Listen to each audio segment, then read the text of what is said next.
discussions and, giving your attention to our speakers. It's just been a real pleasure.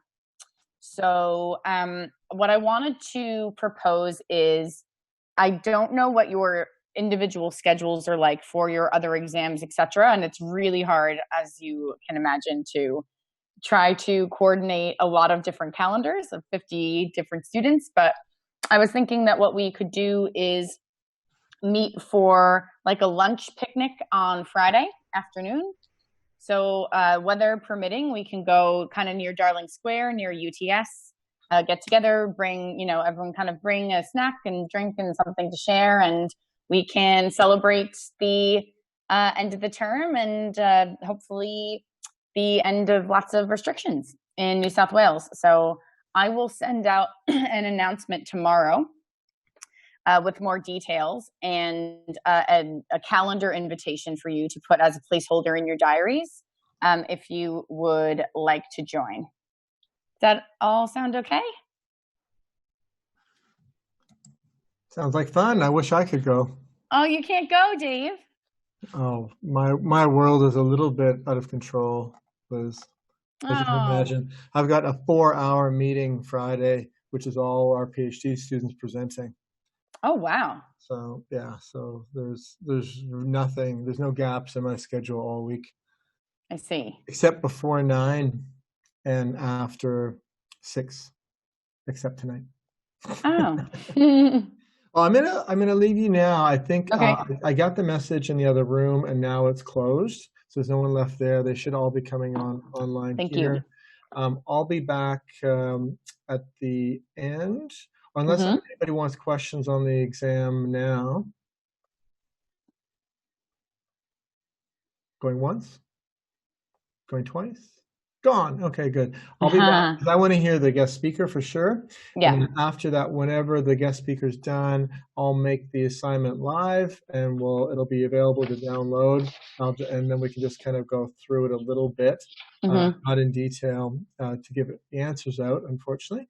And then we'll also email it out to people as well. So I'll be back then. So I'll be in for the speaker. Okay. Okay, great. Have a good class. See you all later. Right. Bye. Okay, so before what I thought we could do today before we have our guest speaker is talk a little bit about some of the some topical issues with regards to early withdrawal of super.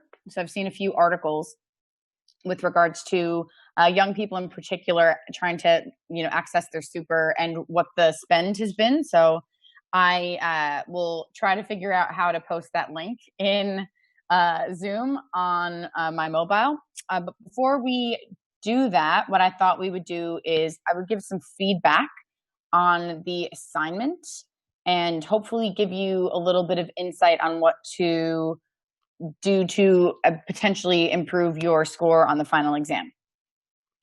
So, so the first is that the overall notes that I would have, I think the foot golf was, it's actually, I thought it was really fun. If I was a student, I would have thought that, I'm not sure about what your other classes are like, but I think having a real life example is always useful and fun. I think most of you did very well on the financial modeling. My suggestion to you would be to continue to look at both sides of the argument. I know Dave always talks about, you want to assess all of the different angles.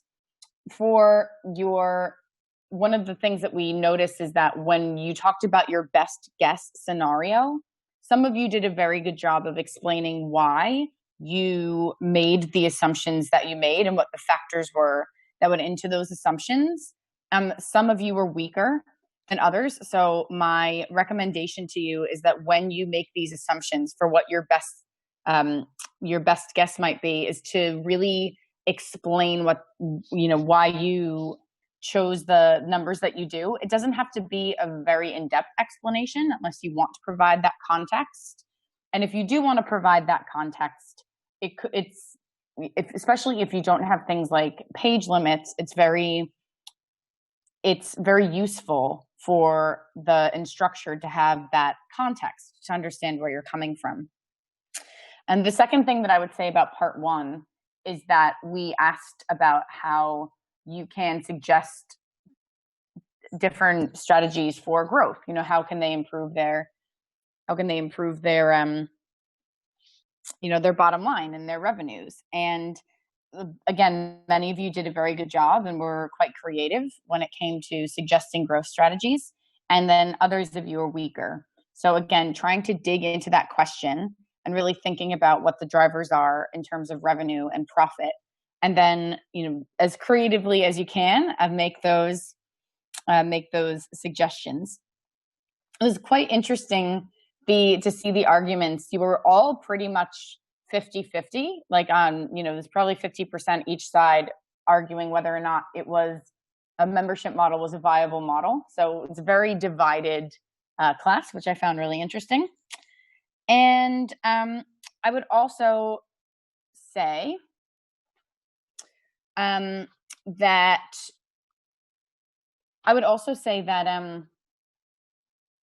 you, when you're structuring your answers, the way that we've laid out the question is very, I wouldn't say it's detailed, but the way the question is laid out in your answer, to answer it in such a way that it's structured with things like tables or graphs or, bullet points to illustrate, it seems like something that is, I wouldn't say basic, but it's something that, especially for students that are looking to, get employment in the next, couple of months to a year, those kinds of things are going to be very important to you when you're reporting back on something. So I would give feedback on the general, overall structure to make sure that it's cohesive and coherent to read. And for the milestone question, I think that was one of the other questions where some of you did a really good job and some of you could have provided more context. When we talk about milestones and what your understanding is, the first thing that I would be looking at is, what is a milestone? We talk about the importance, but what is the milestone? Why are they used? How are they set? Examples of different milestones. What happens if there is a challenge with particular milestone, or a market changes like COVID, for example? What then happens?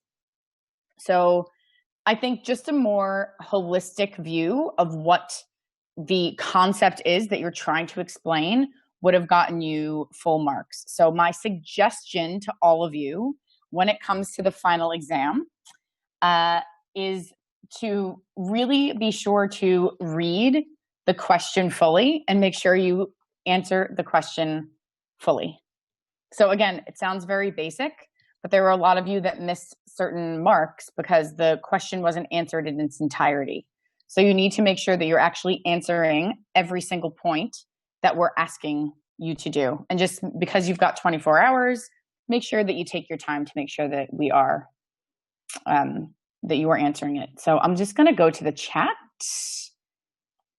Business is a two-sided marketplace, but if you had a different answer and you argued it well, you could have gotten full marks there. So yeah. So does anyone have any feedback about the assignment, or anything that they'd like to share with regards to that?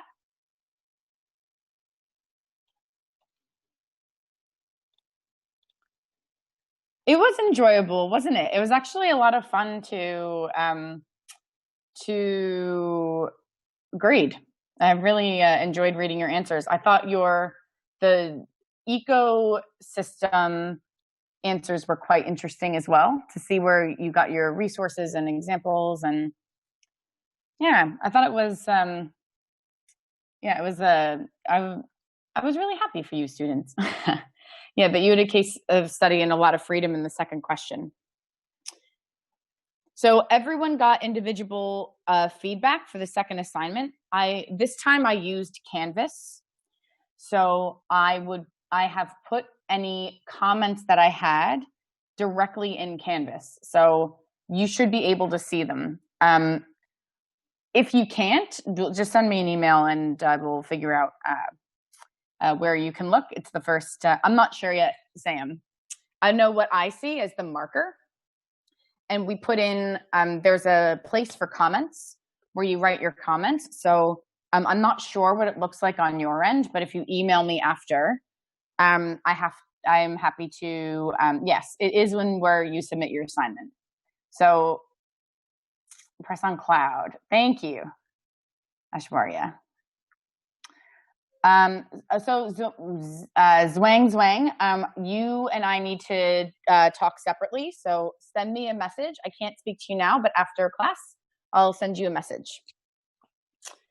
Anyone else have any feedback about the assignment or any questions about the exam now that Dave's not here and I might be able to answer stuff?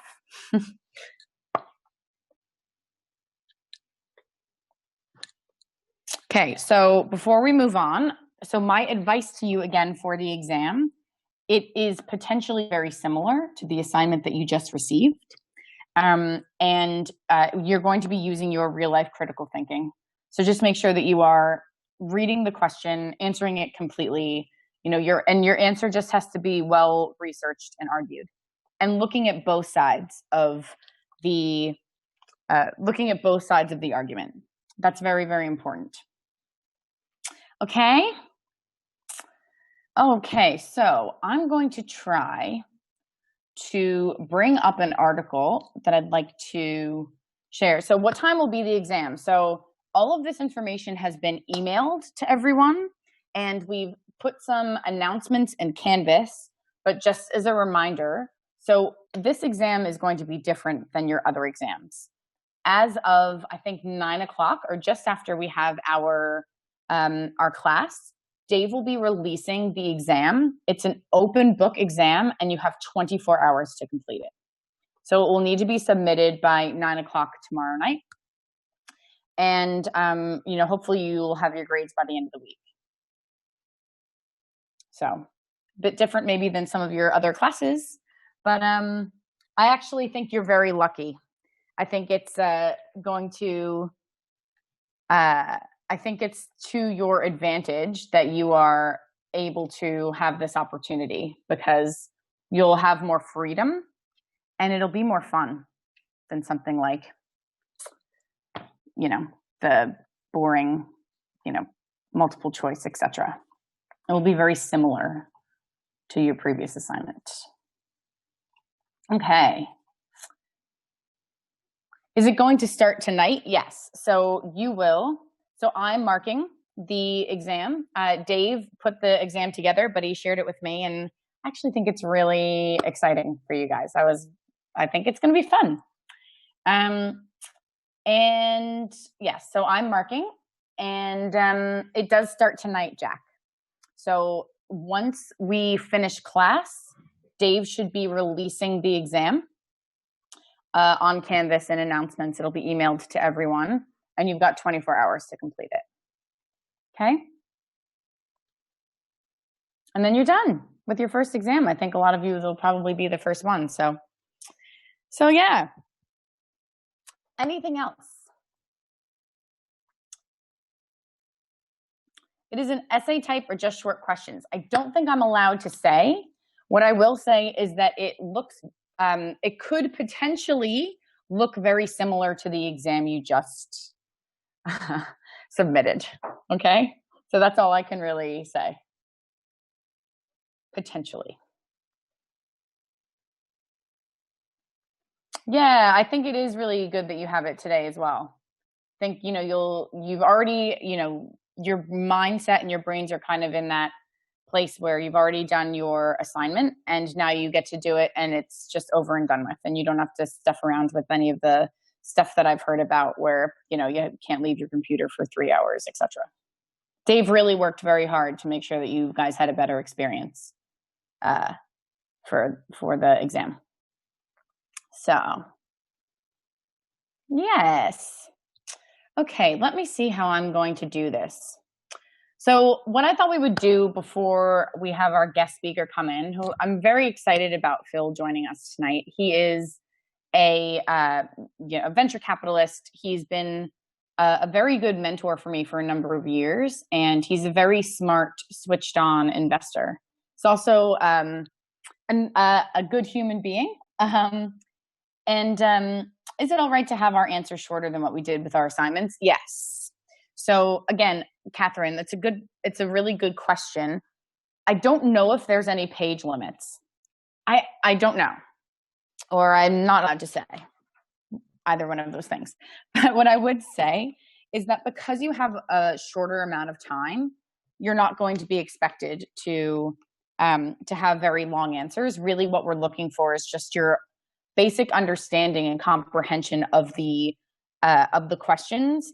And like I said before, just make sure that you read the question thoroughly, look at both sides of any argument, and make your own conclusion.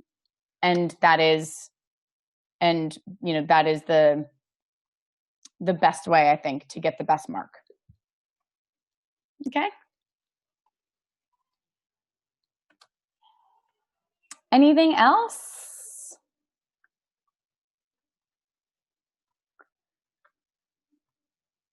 So are your exams next week? They start next week or the week after? Because I know we're on a bit of a different time because we went, so they're next week. Okay, so this Friday is good. So this Friday is good for us to try to get together. The average mark for the assignment is, I actually have that up this time because I learned how to use all of the technology. It was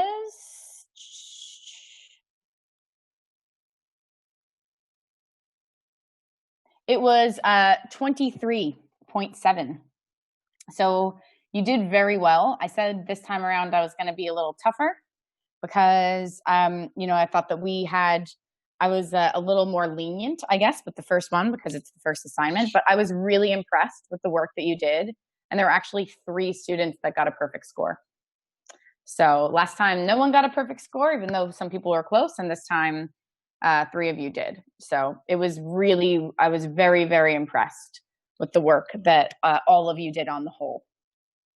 And that's why I wanted to give everyone that feedback, because I think that if you apply that feedback to your final exam, the likelihood of you getting a high mark is pretty high. How many pages they made? That's a good question, Meng Meng. I can have a look. I think, so what I will say is I wouldn't say the more information that you give, the better your score. I think it is, what we're looking for is context. Like, why are you making the argument that you're making? And so sometimes that can be done in a really concise, short way. And sometimes people demonstrate the research and the background to their thinking in order to provide that context. And that is always really useful. It doesn't have to be tons of pages, but it's just showing where you got your information from, like how you did your research, the academic process that you've gone through.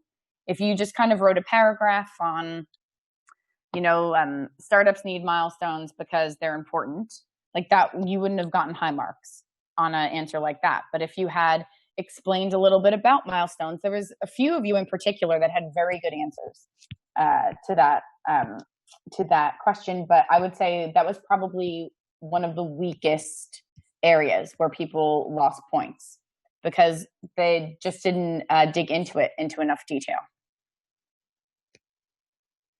But overall, you all did very well.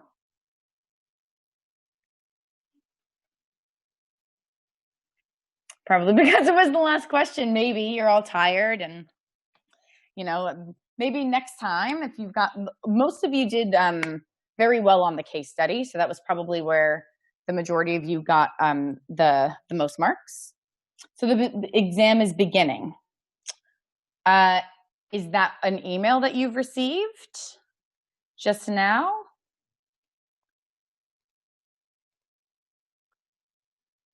It is beginning tonight. That is correct.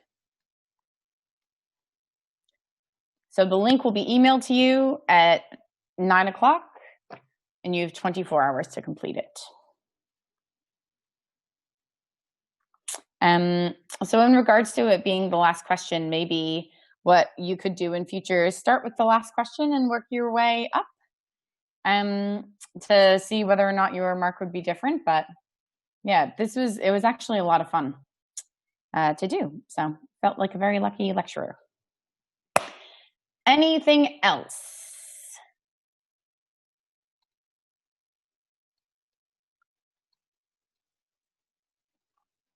Is there 10 MCC in short answer in tonight's exam? MCQ. So I can't let you know what that is. I can't say any more about that other than what I've said before, but it's not going to be, it is very potentially quite similar to what you just submitted. Okay. So the nutrition class. So what I was thinking is that for those students that are interested in the nutrition class, what we could do is I will set up this time again next week. So I'll use the UTS Zoom link. We'll start at 6 o'clock and we'll have, I'll schedule an hour and a half, but we'll start at 6 to 7:30 next Monday, just because that was supposed to be a class that we were going to have anyway. So I thought that was the best way to do that. And I'll do something similar. So either tonight or tomorrow. Will it be recorded? I can record it for you. So we can do that and then we can upload it via Zoom. If you have any questions beforehand, what I'll do is set up a Google spreadsheet. I probably won't get, do we want the questions before the session? Why not just 1 hour ahead of the meeting Friday in person? What do you all think about that? Would you want to do it in person just before we all meet? I'm happy to do that.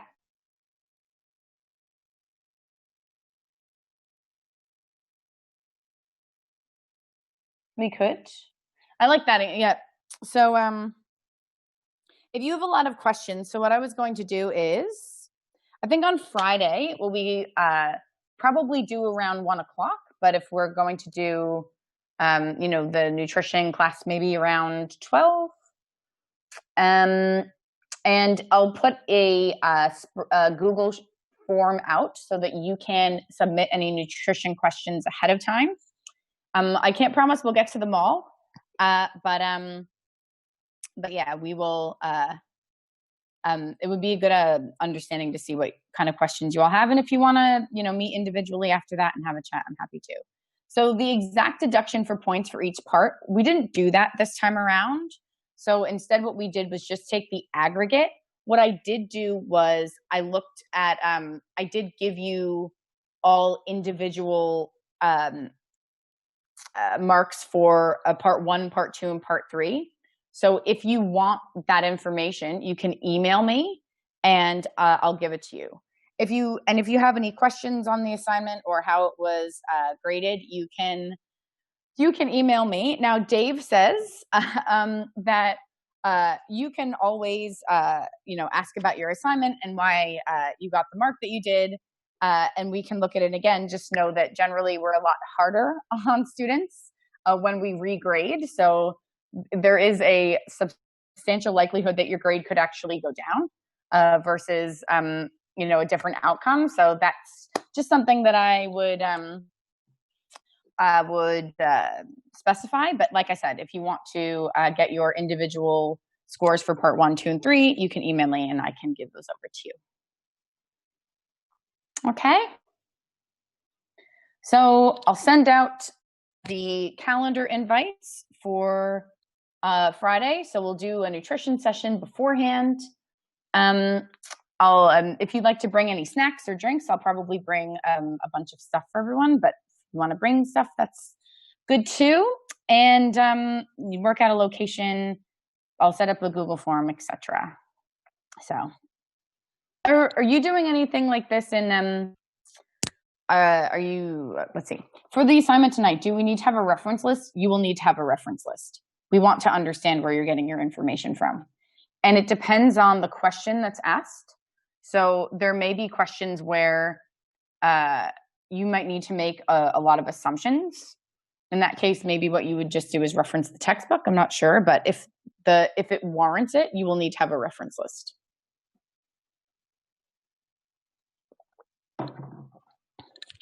You want to know where you're getting your information from. Okay? I think you'll do very well if you pay attention to the assignment that you did previously. Make sure that you read the questions thoroughly and answer everything. We've designed it specifically because you have 24 hours. We know that that's you have a limited amount of time, so it isn't lengthy. Okay, we want you to, we want you to do well. So we feel like it's an ample amount of time, and I actually think it's going to be a fun assignment for you. I got excited about it when Dave was telling me so.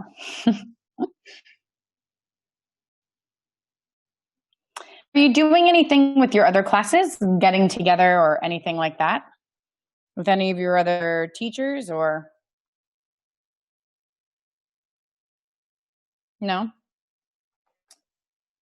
Because I thought they might be doing something because of the, of COVID and how, you haven't really gotten a chance to meet. Thank God, no. Okay, well, I'm looking very forward to that. So, in the meantime, if you, I've sent you all day Phil's information, so hopefully you have some questions for him. He will be doing kind of like a VC 101 session. For those of you students that are interested in working in finance and investment, I highly suggest asking questions in the chat so he can see who you are. If you look at the Main Sequence Ventures website, they have a substantial list of jobs there at the moment. They are quite varied, so you'll hear all about it tonight, but Main Sequence Ventures is a joint venture between CSIRO and the private sector investment fund. So they invest in commercialization of research, amongst other things, and their portfolio companies, many of them are hiring. They're hiring analysts, they're hiring developers, scientists. Maybe you might not fit into that category, but there are jobs out there. So my suggestion to all of you is, if you are interested in working in, finance, venture capital, etc., to make yourself visible tonight on chat and ask some really insightful questions, because then, Phil might want an introduction. People are always looking for good people. And this would be a great way for his portfolio companies to get some good talent in front of them, because all of them need to grow as quickly as possible. So right now they need all the help they can get. Okay. So what I thought we would talk about now is, I wanted to ask all of you on the call if any of you had taken advantage of the early withdrawal of super during the COVID period, and why you did that, or if you haven't, or you considered it and you decided not to, and why that was the case. So did anyone actually withdraw any of their super to cover their expenses? Does everyone know what I'm referring to? Okay, so what I'm going to do is, you're not eligible, but you would have if you could. So do you mind sharing why you're not eligible?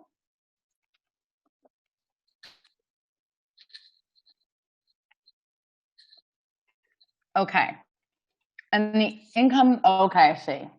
So you have to be making less than a certain amount in order for it to be accessed. Is that correct? I see. Okay. So you had to have lost your job or the income threshold. Okay. So, but you say that you would have if you could have, and why is that, Philip? Interesting. You would have taken it out, invested in the stock market. So did you have an investment portfolio in mind that you would have invested in specifically? Let's see. Okay. Banks and other finances. Okay. So you would have taken that out in, yep, in the financial markets. Okay. Interesting. Anyone else? Did anyone else take out their super or consider doing it? So one of your friends did. He said he got a reason to withdraw, and he's an international student. So he got a reason, was that, because he had lost his job, or, it was funds that were needed. Do you know what he did with the money?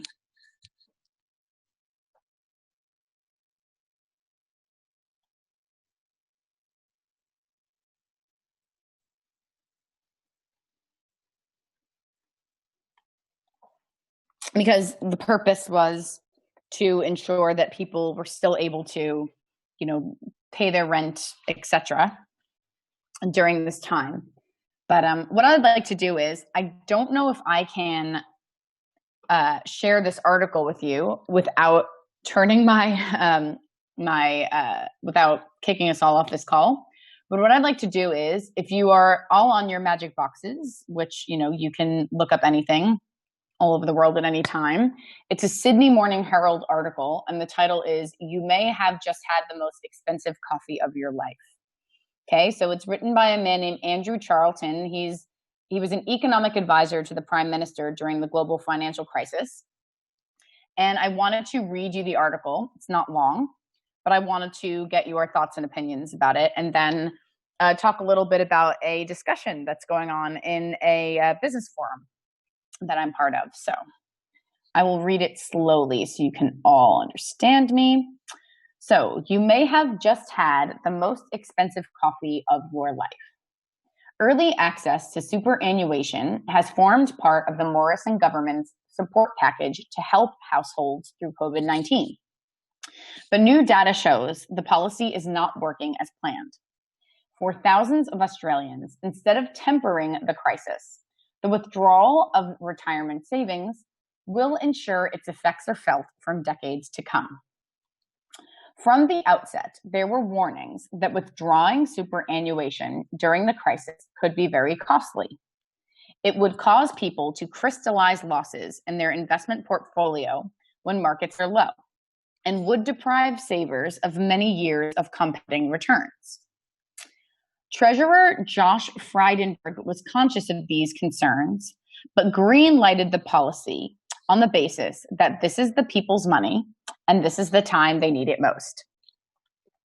So new analysis by Accenture, which all of you probably are familiar with Accenture. It's one of those big accounting consulting firms. New analysis by Accenture shows that early release of super has not worked as intended.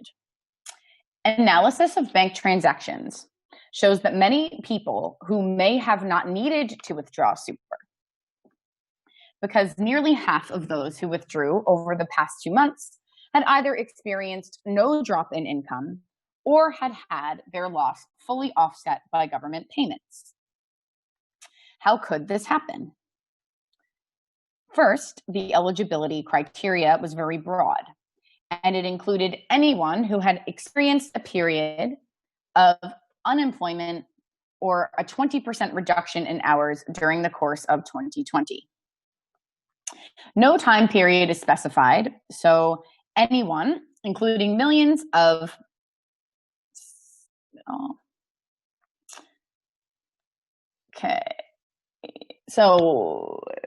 no time period is specified.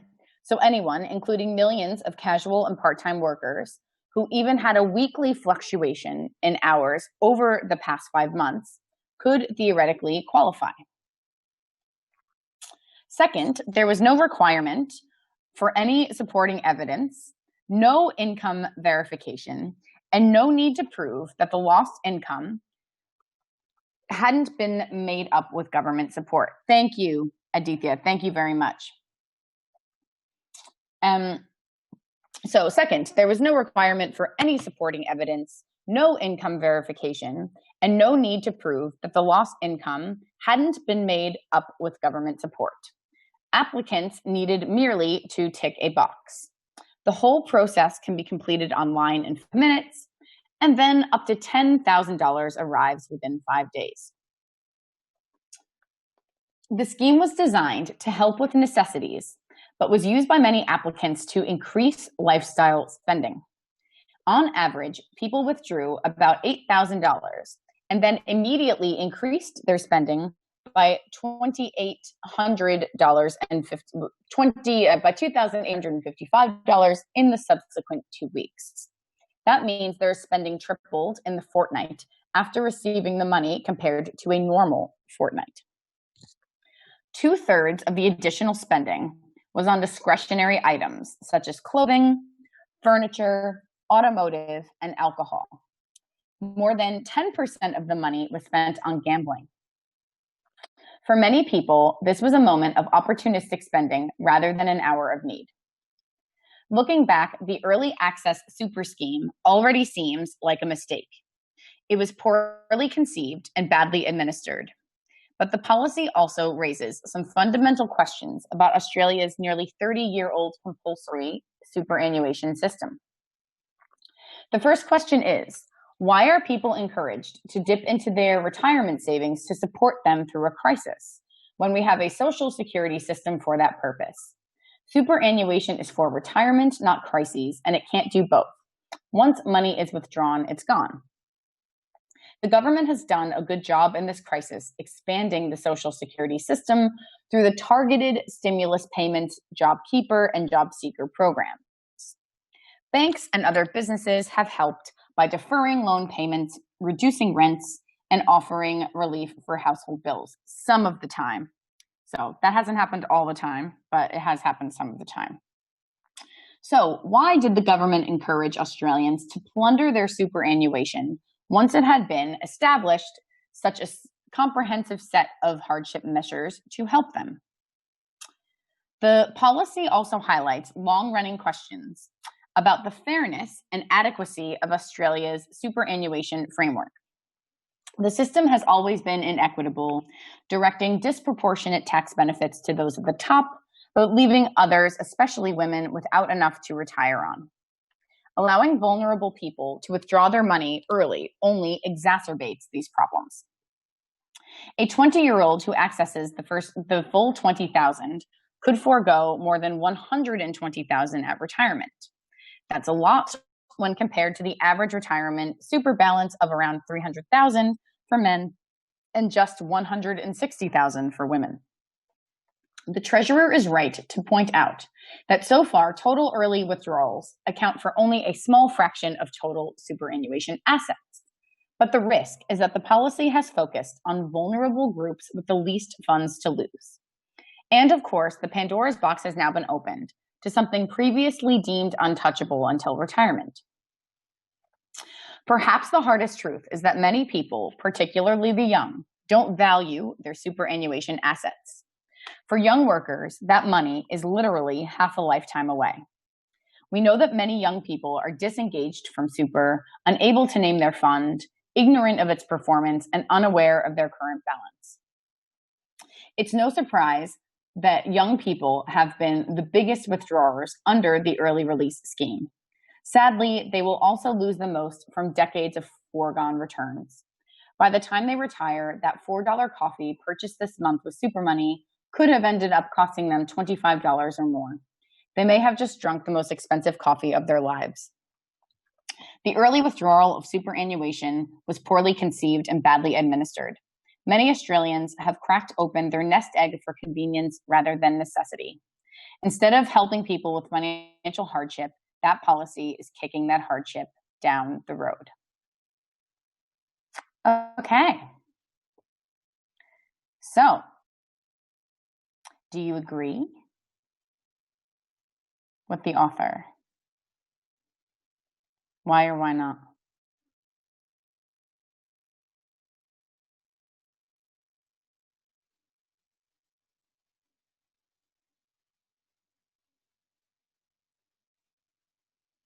Were there any points that the author raised that stood out to you in particular?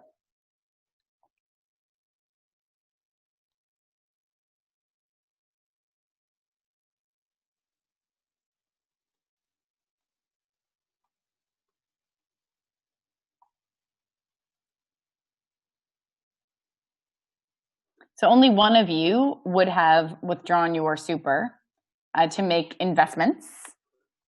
Was there anyone that chose not to do that or thought that you totally agree? Government has done this because they believe superannuation companies support the Labor Party, so it's politically motivated. But then who then pays for retirement? It's very interesting. Coming from the US, where we have no mandated superannuation, we call it a 401k, but that's at the discretion of your employer and generally not for businesses like retail, food service, etc. I think the superannuation model is at least better than what other countries have. But so you believe it's politically motivated. Anyone else have any thoughts?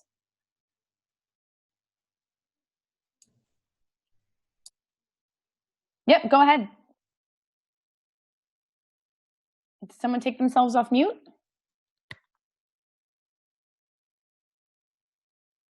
Okay. So 2 thoughts. People should educate themselves to manage their financials. It's not the government's fault.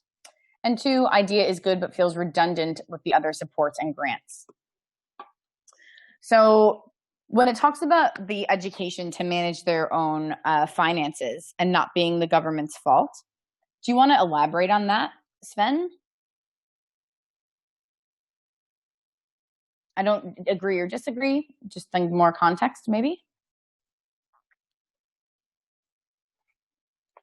It's your money? Yeah.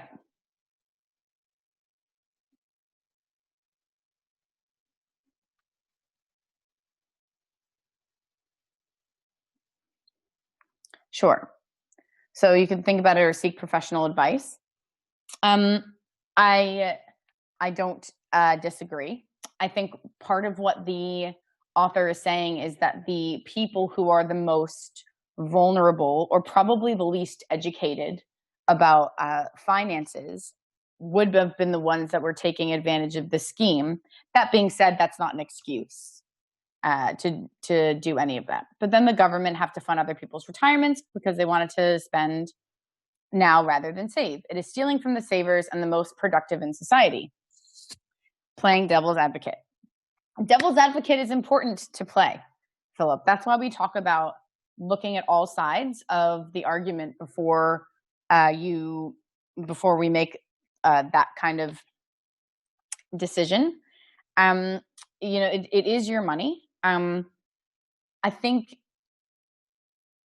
in most governments in the world, I think it's fair to say, could have potentially planned for something like a pandemic and the economic impact before it happened. So obviously, it's something that's never happened to the world before in a modern context. So, but there's a lot of smart epidemiologists out there that were saying how this was going to happen for a long period of time. And we have a lot of really smart economists who could have thought of some kind of proactive plan versus reactive. So do you think that it was just a knee-jerk reaction from the government? Was it a snap decision? Do you think it was one that was made and carefully considered?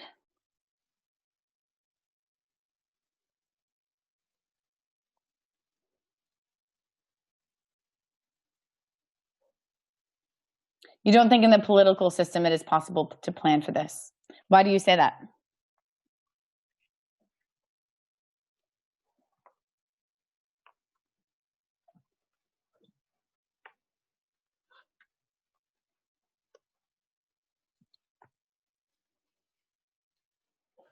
You would have to invest in for a lot of this, suppose, and no one would agree. And I don't disagree with that either. I think, in the best of times with governments, it's hard to get things correct. They want to see the problems that are solved that are urgent. That's absolutely right. So, it's that's part of the reason why there wasn't a proactive plan in place, because governments have more urgent matters that they have on their hands. So, I think there's always, I'm sure some of you have heard about how the US you don't say it's good, political plan from election to election, of course, too. And it's that short-term, thinking, very similar to when President Obama and the U.S. had set up a pandemic preparation office. I don't know if it was any good or how much money was being spent, if that was a good means to spend taxpayers' money, but that was set up. The bureau was explained to the new president, President Trump, who dismantled it within 18 months, specifically because he saw money being spent and didn't understand why they would need to continue to do that when there wasn't a pandemic. So yes, I think there could be a measure of responsibility for governments in planning for similar circumstances potentially in advance. But it feels potentially to me, and I want to get your opinions, is that it was a very, we would call it in the US a knee-jerk reaction, meaning it was something that was very reactive, something that they did very quickly with not a lot of consideration, potentially, in order to plug any income gaps from any, to ensure that short-term income gaps, to ensure that there wasn't a further, deepening economic crisis. I don't know if that's the case. That's just my assessment, but would any of you agree, disagree? What are your thoughts?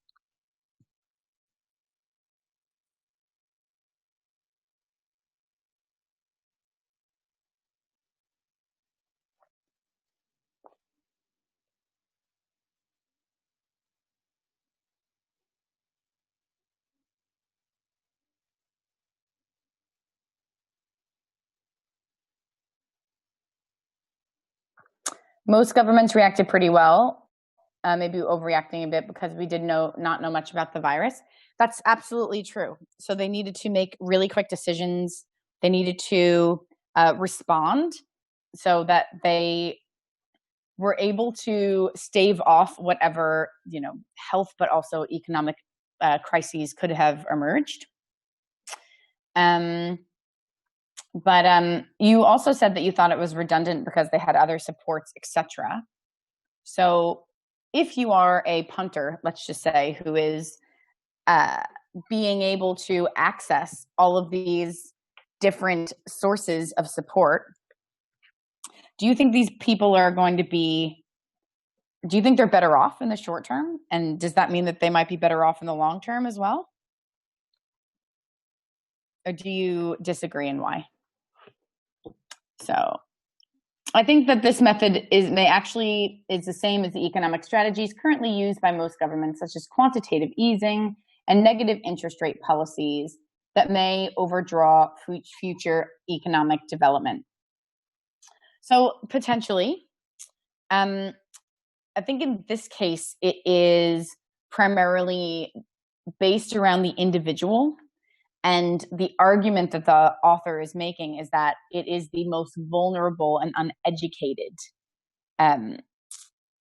individuals that could potentially be penalized. But that being said, to Philip's point, taxpayers may stimulate people's consumption, and that's absolutely true. So we talked to, there's a graph that I can share with you at some stage when Dave comes back so that I don't get kicked off. But it showed the consumption of where people spent their money. The number one, actually, does anyone have any guesses? If you haven't looked it up, or if you've looked it up, that's fine. But does anyone have any guesses on the number one spend that they found was actually used by the people accessing their super? Top guess, alcohol. Anyone else? That was in that article. But there was a specific,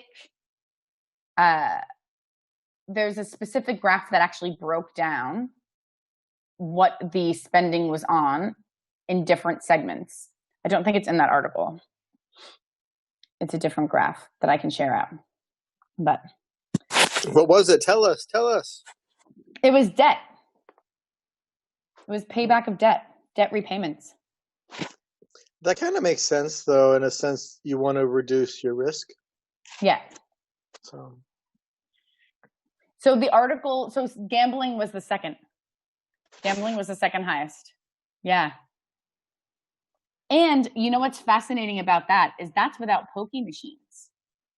You know, or even all the pubs closing. So that would have been a potentially ethically questionable yet very lucrative investment to have made. If you were investing in that, it's such an indictment on the government policy. Isn't that fascinating, that gambling? So Philip, you could have taken out some of your super and invested it in, sports bet maybe, and you would have 10x your return. Who knows? Very funny. Yeah. Okay, so Phil is here.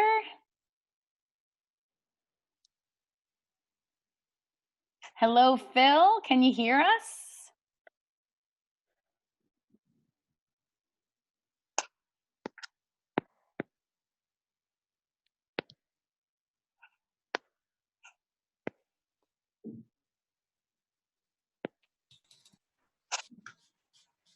Hello, Phil. One sec.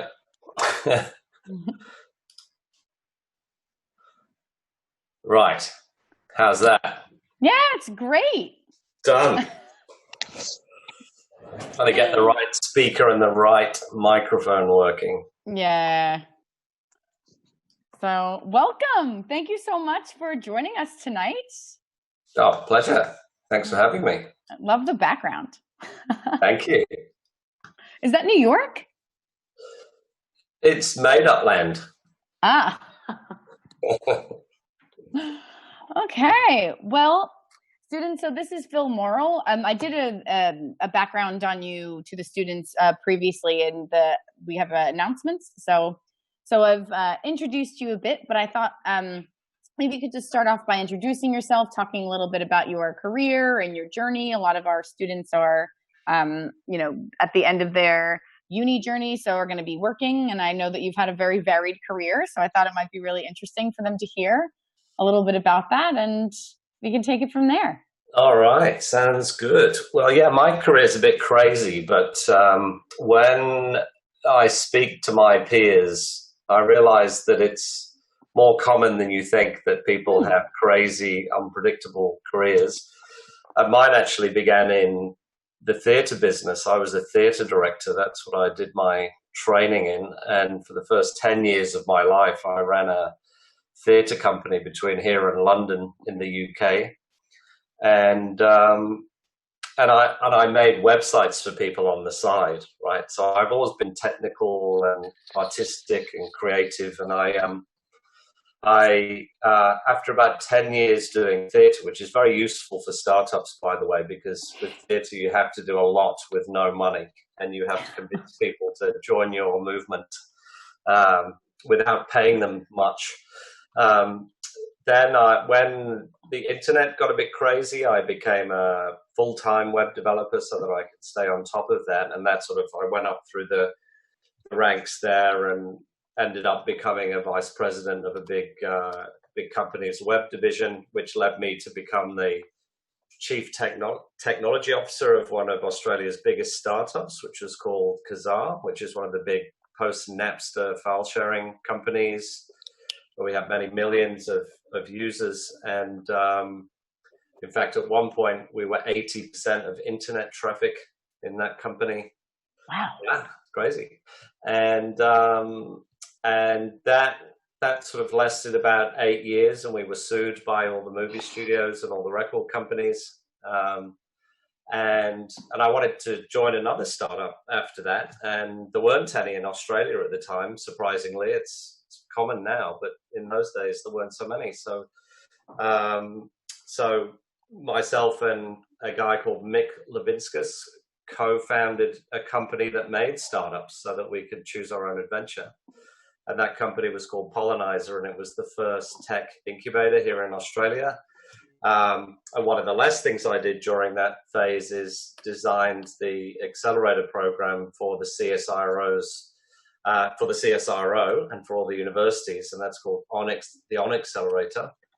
And that just showed me the amazing things that go on inside universities' labs and the inspiring work that I could help to shepherd out into becoming companies. And so when I had the opportunity to join the CSIRO's venture capital arm, I leapt at it so that I can, have a bigger impact. And here I am.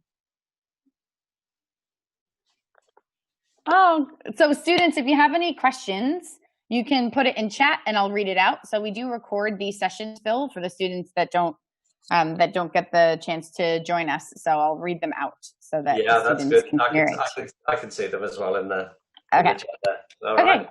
Great. Yeah. So do you want me to talk about Yes, please. All right. Yeah. I have some slides. May I put them up? Yeah.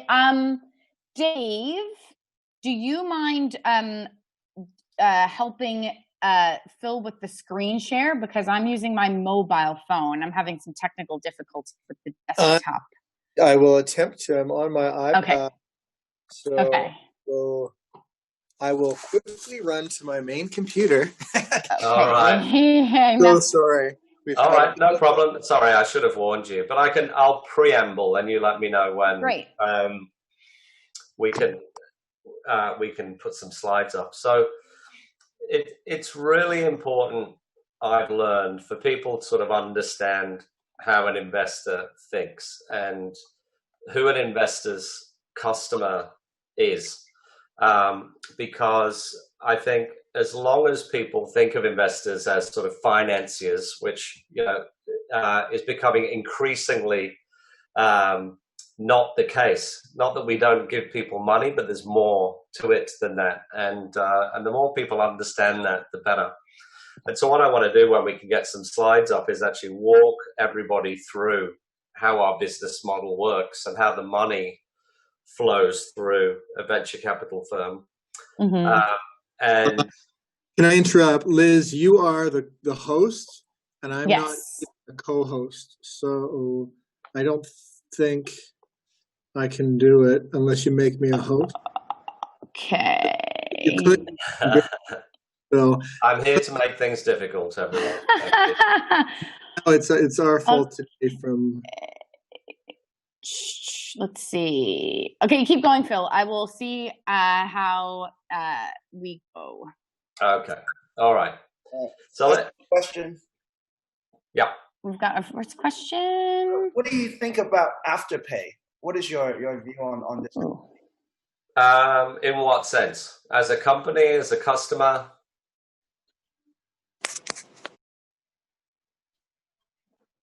Oh, so as or morally? What are you? Point of view. What is your what do you think about this company and its concept? I don't really have a view, to be honest. I mean, obviously, it is a very successful company in many ways. It's solving a problem for a whole group of people in many ways. There are lots of ethical questions about it from various people. It's not the kind of company I invest in. I'm a deep tech investor. I invest in things that have got science at their core that can have a massive impact on the world rather than fintech investments. So I don't really have a moral view. I actually don't even know that much about it as an investment as to the returns that are in there. What do you think? What's your view? No, I was just trying to get a second opinion because obviously during this downtime, they've had some pretty admirable performances. And it just seems like there's much more to the story than just the number. So there always is. Yeah. So you like it? You would invest in them, would you? I would. I mean, it's probably one of the rising stars of the ASX for this year, definitely. Yeah. So it's just keeping an eye on it and just following the trend, because it's actually been quite difficult to sort of understand the times that we're in. And just trying to get clarity and seeing your professional opinion. Yeah, for sure. There's these are very, very interesting times in venture, and most companies are all changing at least a little bit. They're adapting. But, you know, I think startups are in a better position in some ways than a already scaling company, because startups are always adapting. It's always bad. We're always trying to find the way forward. And COVID-19 is just another thing that kind of gets in the way that we'll adapt around. How are we going, Liz?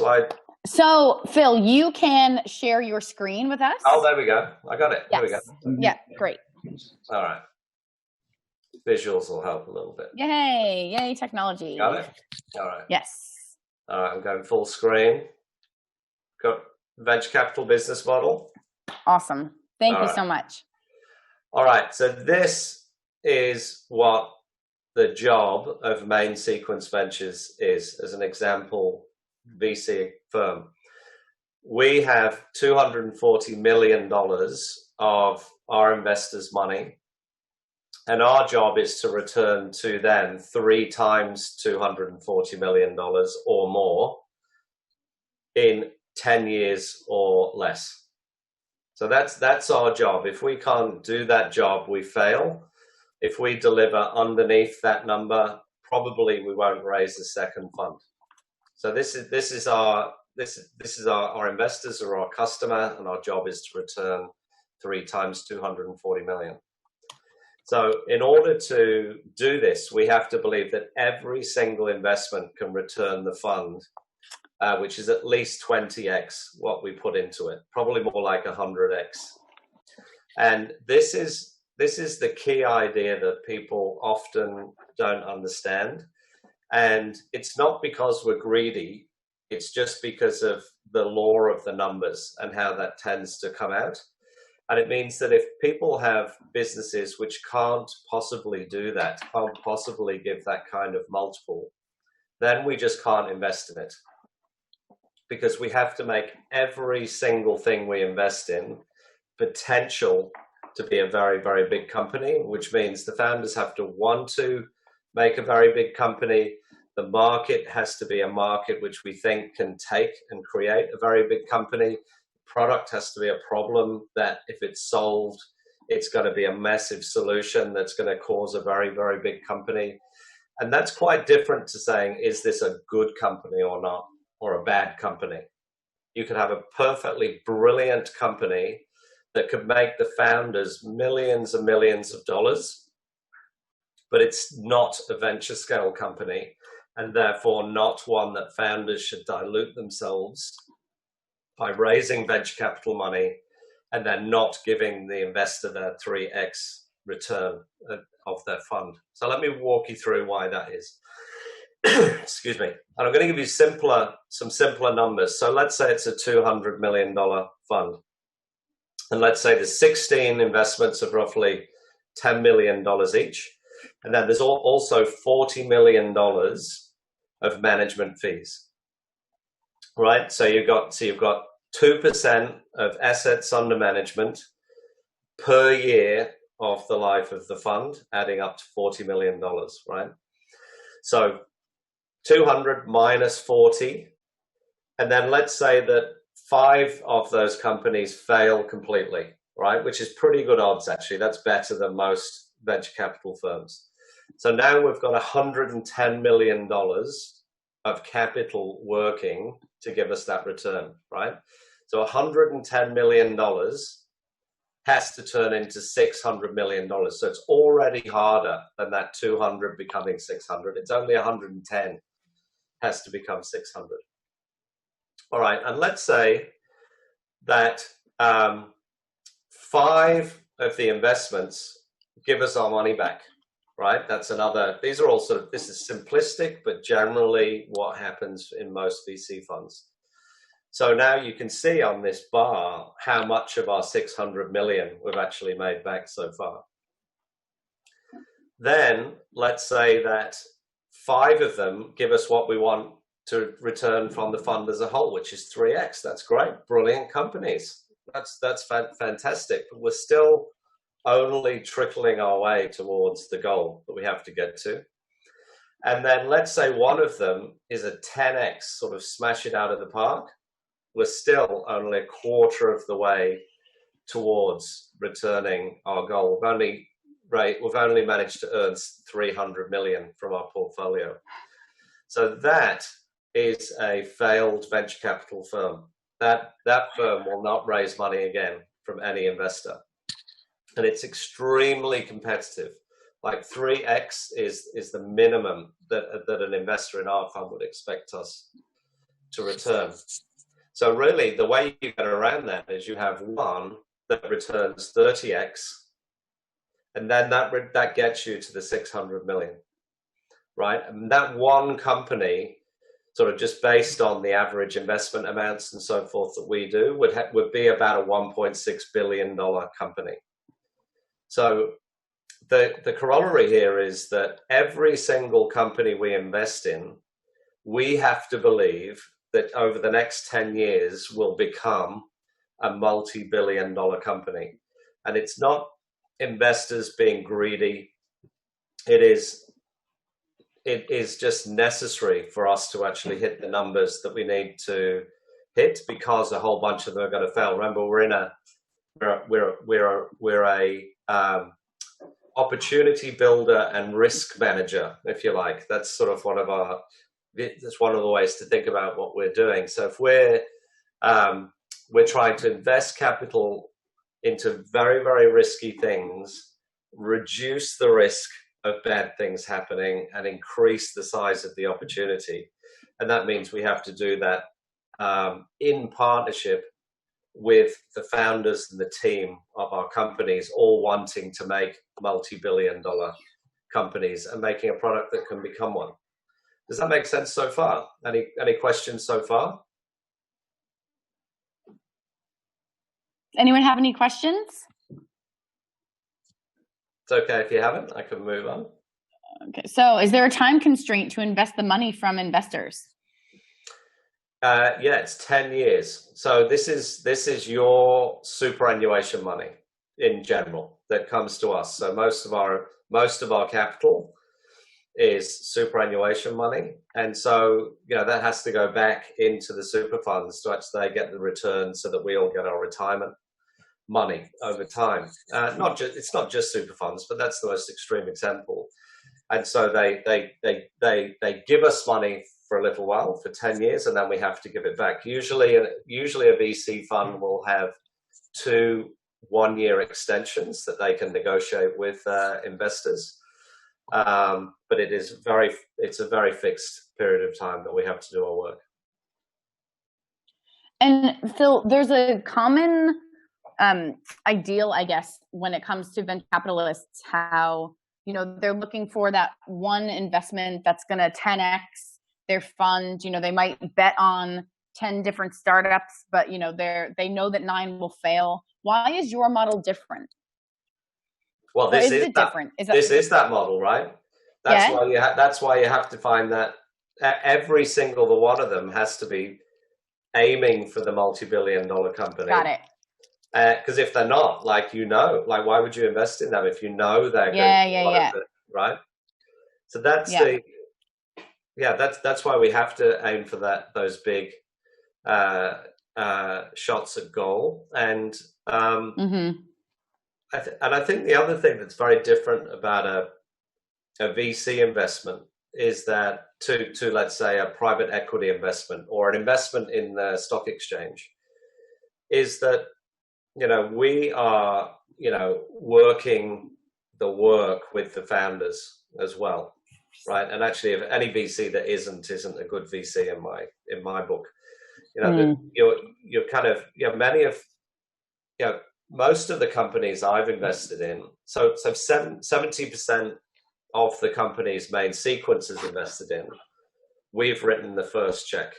And many of those companies have been extremely early. So most of the ones I personally invest in are fresh spin-outs, or sometimes we've had the idea and brought founders in to actually create the company from scratch. So there's no actual evidence in the numbers or the in the performance of the company to date say it's going to be a a $1.6 billion company. But we believe that we've got all the ingredients to do that, and everyone that's on the train wants to do that. And that's the key thing we're looking for. Investors call it conviction. You may have heard that a lot. And conviction is a really interesting concept that you need. You need founder scale courage to have true conviction, right? Because you just have to believe that together we can get there, even though you haven't got the evidence. And another sort of strange factor when making these decisions is we acknowledge in our fund that the best investments are investments that some people love and some people hate. So when we have an investment committee discussion, we've been very clear in the design of our fund that we don't have to have everyone loving a deal, right? Because what happens then is everyone just sort of meets in the middle and we invest in mediocrity. Whereas sometimes the craziest ideas become absolutely massive, and that's all just from conviction. So we have a question. Yeah. Does that mean you would turn down a potential 5x venture with a high success rate over a 30x venture with low success chance? That assumes it's a certain 5x investment, right? Which is, you just can't say. So let's just be clear about that for a start. There's no certainties in this game, and other than a high interest bank account, right? So you just it's always a bet. But yeah, to your question of would we invest in, I'll sort of phrase it another way, something which feels more likely to return a smaller multiple? Probably not for us, because we focus on the early stage. We'd rather take a bigger risk, help more, and get a much bigger return, accepting that more of them will fail. That's how we've optimized our fund. But as you move your way up through the system towards private equity and so forth, then you're getting more into the world of, I want to guarantee that I'm going to get a 3x off everybody, or I'll guarantee I get a 2x or a 1.5x off everybody, but I want to guarantee then. And then now we're not talking about startups anymore. We're talking about operating businesses. Make sense? Okay. So we've got a few questions now. This is interesting. So Dave had this question. It was one of the ones that I had on my list as well. You were talking about how sometimes you might not all agree on an investment, but how many people are on the decision team and how many have to be positive in order to make an investment? Yeah. So, and I'll begin my answer to this question by saying, any encounter you have with an investor, always ask precisely this question. Right? You need to, because we're all different, and you need to understand what your job is to convince us. And it's unusual for investors just to tell you. It's not because it's a sort of trade secret or something. It's just because we're busy thinking about other things and doing other things. But it really helps you if you understand. And it's different for different funds. So in the case of our fund, we have, I think, an interesting process, which is, so job number one is one partner. So our fund consists of five partners and two associates. So 7 people are actually doing the investing. Our investment committee is the 5 partners plus 2 independent people plus 1 CSIRO person. And we have to have a majority, but we don't have to have everybody. Okay, so just over half is what we have to have. Now the way we make a decision though is kind of interesting. So we have, first of all, one partner has to love the deal and champion it, right? Because remember, this is another distinction.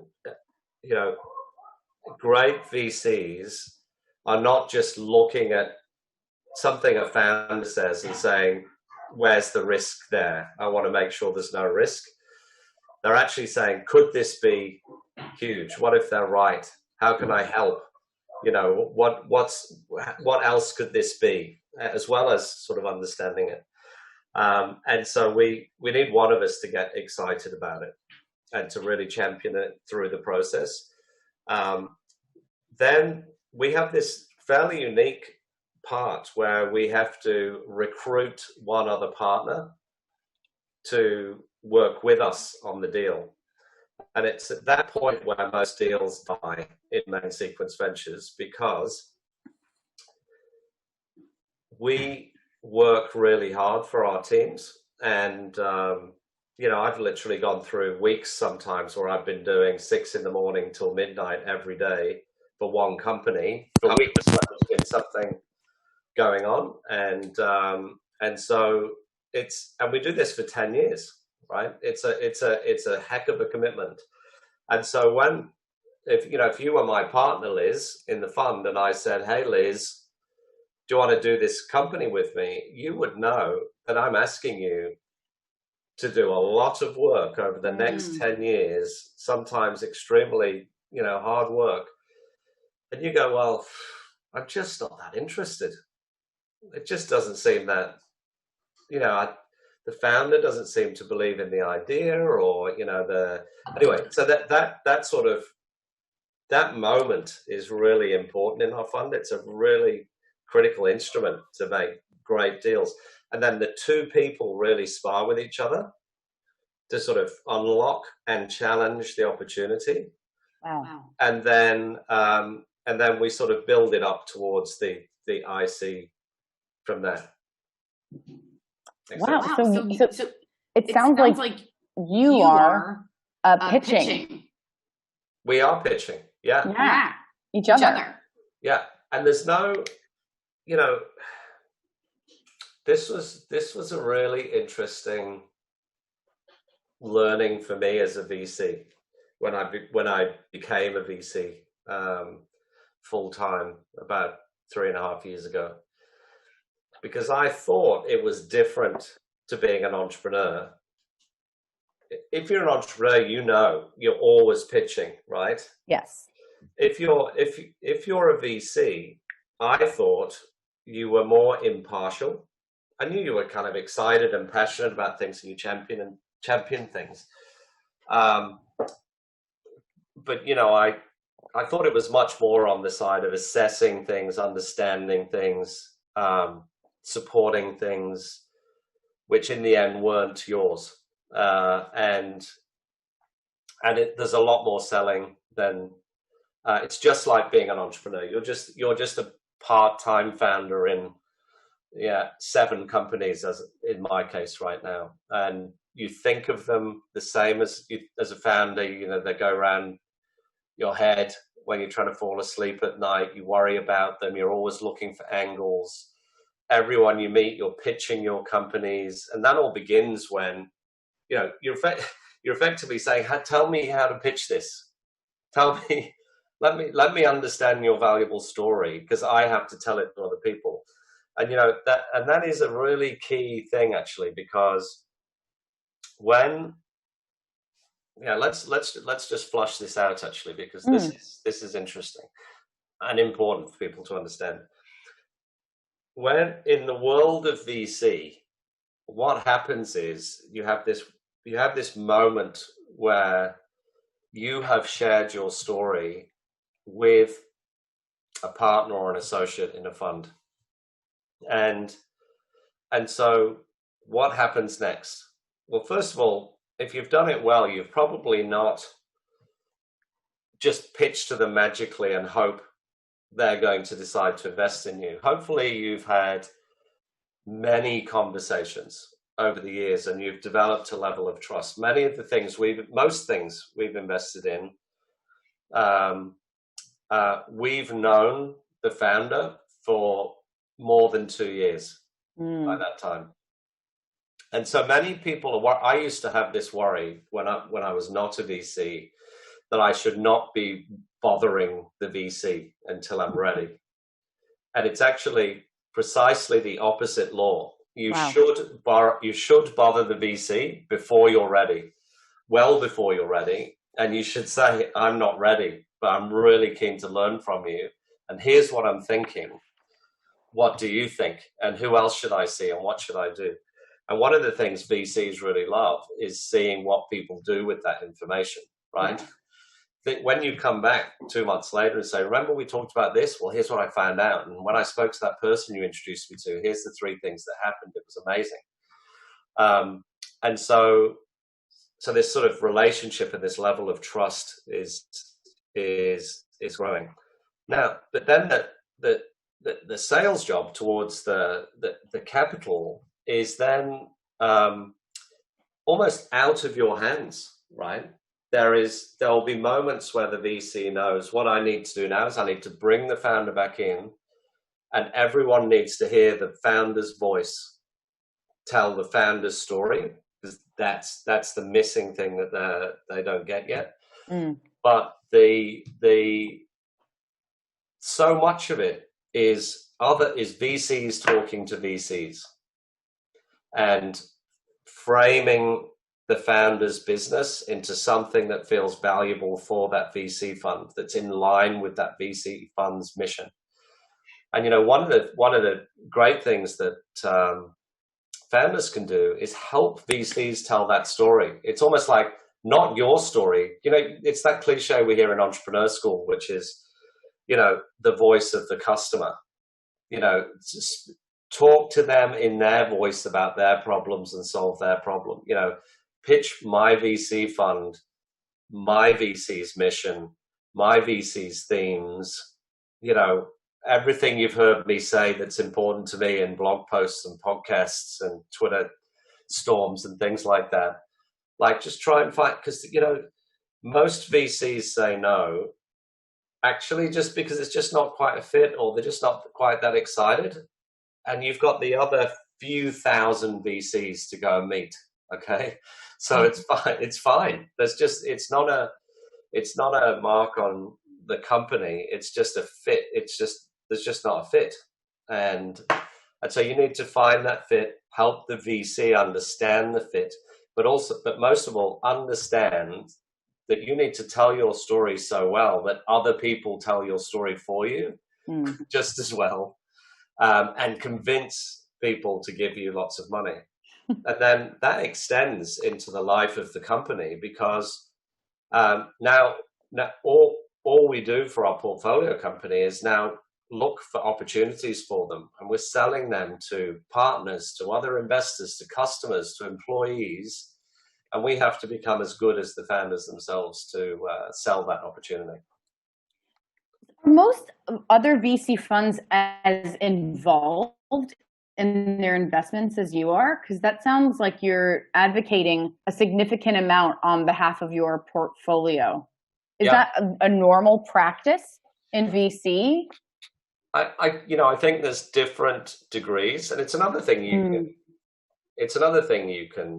should actually ask the VCs. How do you work with founders? How do you help?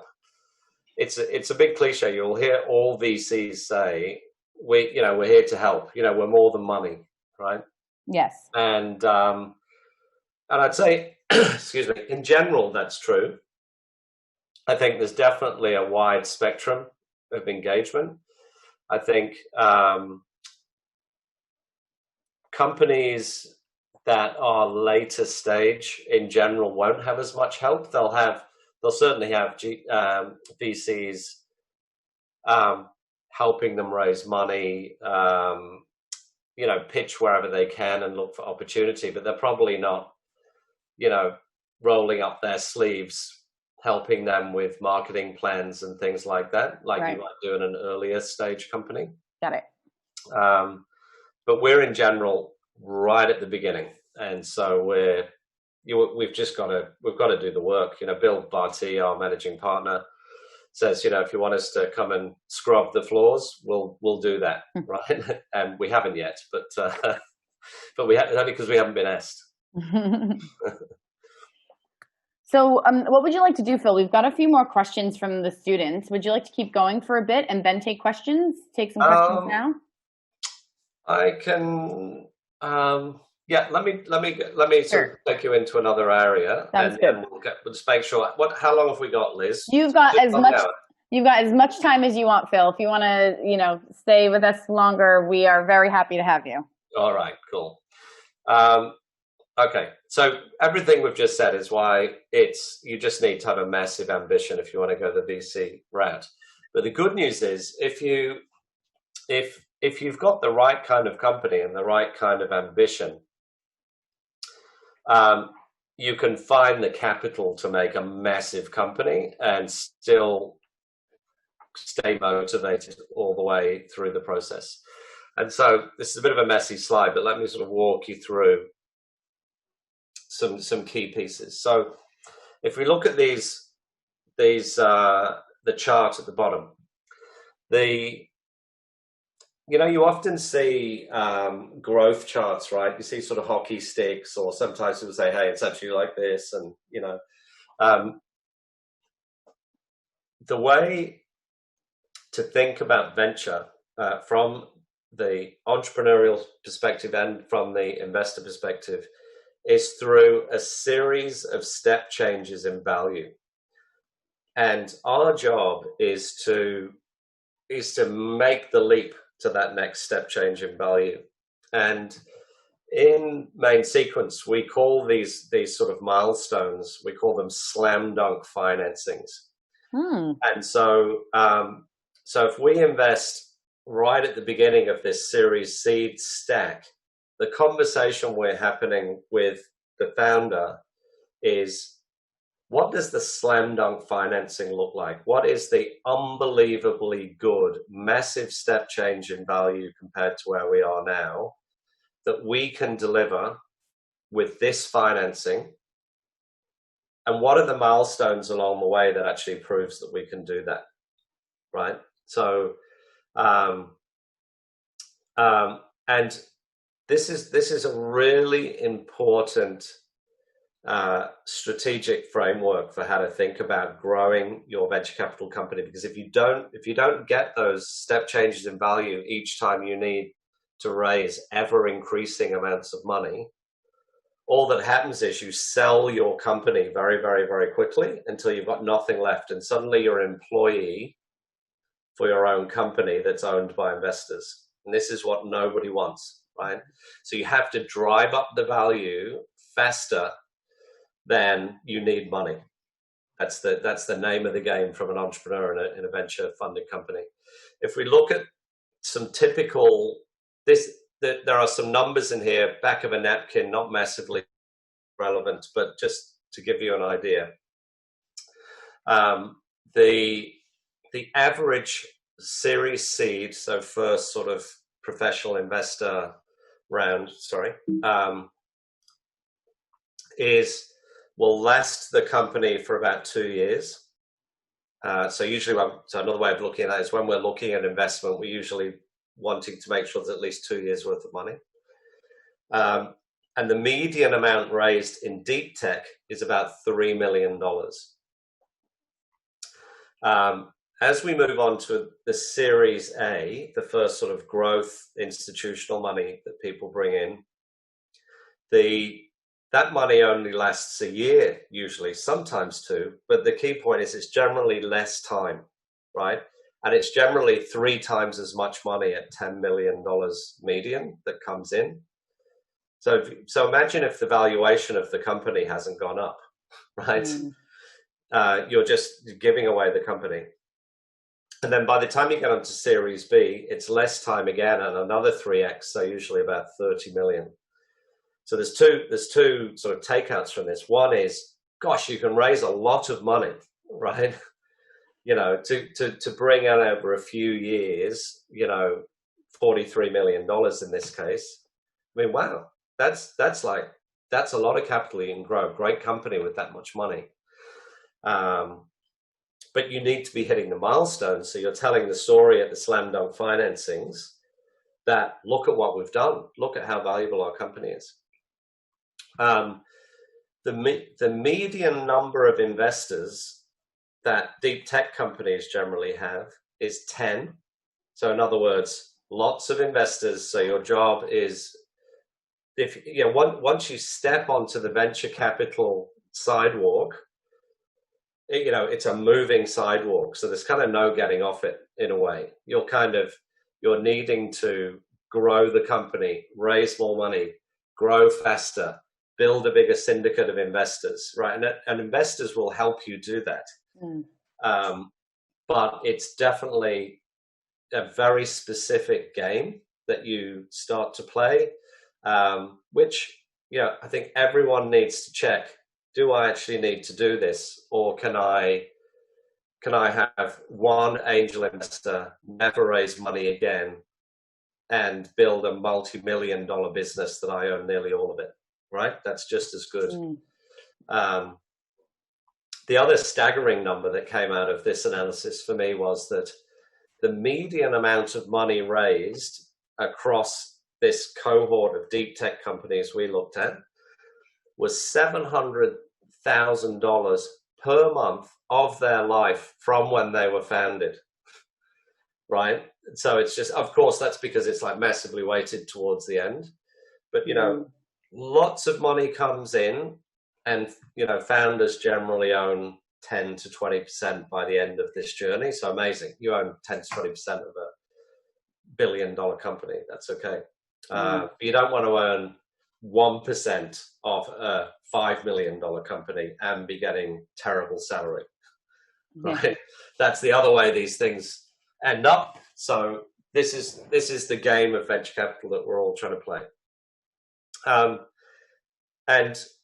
you know, I've been giving this talk since before we founded V2 Foods, and V2 Foods, of course, is inspired very much by Impossible Foods. Those of you that don't know Impossible Foods, they're the premier global plant-based meat company. And this is actually massively out of date, this chart, but over the first 7 rounds, they raised $273 million from 12 investors. Wow. Yeah, that's what it takes to make a new kind of food company. And in fact, Impossible Foods had raised $500 million and been around for 5 years before the first customer got to taste an Impossible burger. Wow. So think about what the slam dunk financings were there and the story they had to tell so investors could sell the vision to other investors and actually build this up. And they did a phenomenal job building a movement around what they were trying to do. But I used to share this as a really good example of how science and venture can come together to make something extraordinary. Like without venture money, it's very, very difficult to create V2 Food or Impossible Foods or a quantum computing company or something like that. Yeah. But without science, a venture capital firm can only make marketplaces and SaaS platforms and, you know, things which are, you know, less ambitious in what impact they can have on the world. And so bringing these worlds together is extremely powerful. And this is really what we're trying to do inside our fund. But you can see this game, right? 9 million, then 25 million, then 40 million, then 108 million. It's staggering amounts of money that you want to not be diluted to oblivion whilst that happens. So I might leave it there, Liz, and open up some questions if that's good. Yeah, that'd be great. So we've got a question. So after the 10 years, do you have to seek an exit, or do you try to keep your investment alive if you see massive potential in this venture? So first of all, that does happen. But you have to get agreement with all the investors in our fund. Actually, let me go back to the beginning. So first thing is, the general idea is we have to get an exit. It's not that the company has to exit. Right. Okay. But that's a key distinction. So we might just sell our shares to somebody, right? So company might continue to grow like crazy, and we may decide to come out at that point. It is also commonly done that VCs say, hey, to our investors, this company is going really well. Why don't we all stay in, right? And then those deals happen, but everyone has to agree. So it's a unanimous decision. I think it would have to be, yeah. It'd be like it's like a shareholders agreement for a company, right? Got it. And if you champion an investment, do you have to justify this investment to the team after it failed, or is it more for your own track record? Well, both, because so first thing is in venture, just like in entrepreneurship, I think we have to think of failure in the right way and think of it as a lesson learned, understand what happened, and figure out how to do that less next time. You know, failing is just the art and science of getting better, right? It's like learning to walk when you're a stumbling toddler. And so yeah, investors have to have a thick skin. The failures in general are, you know, it's not like a company would just explode in thin air after, you know, 5 years. There would be many battles in the war before that moment, and you know, we'd be trying to avoid a catastrophic failure as much as possible, just like the founders would be. But I think, yeah. So it's our job to manage failure and understand it and learn from it. And certainly, there's a reputational issue. You know, every investor has an ego, and you know, in fact, I heard a great quote the other day, which is, you know, the problem with being an investor is you don't know if you're any good for 10 years. And you've got to, and this comes back to the conviction point, right? You know, you might pick a company that, boy, does it struggle. It looks like such a flop in year 1 and year 2 and year 3, and wow, they're just not making it in year 4 and year 5. Oh gosh, when will this market ever actually realize that this company is great and it should start buying its product? And then year 8 it pops, and then year 9 there's like a new trend out there, and then a big company comes and buys it, and it turns into the biggest exit, you know, in the whole portfolio, right? You don't know that, and you've got to sort of go, you know, have the whole 10-year cycle. And the opposite can happen. You might have a famous company that everybody loves. Wow, it's really exciting. You know, when vertical farming becomes a thing, or when quantum computing happens, then it's going to be terrific. But actually, you just don't know what's going to happen in the market, and maybe they never break through as exciting as they were on day one. Yeah. And so you don't know. You just don't know. But we definitely ego's a thing. Every investor wants just that. It's just being good. Everyone wants to be good at their job. So, and that's how we're measured. Yeah. I've got a question. So when with the structure of your current team, is there a way that you divide the responsibility between raising funds from investors and screening pitches? Not really. In our fund, it's more about, okay, so again, every fund is different. Yeah. So ask.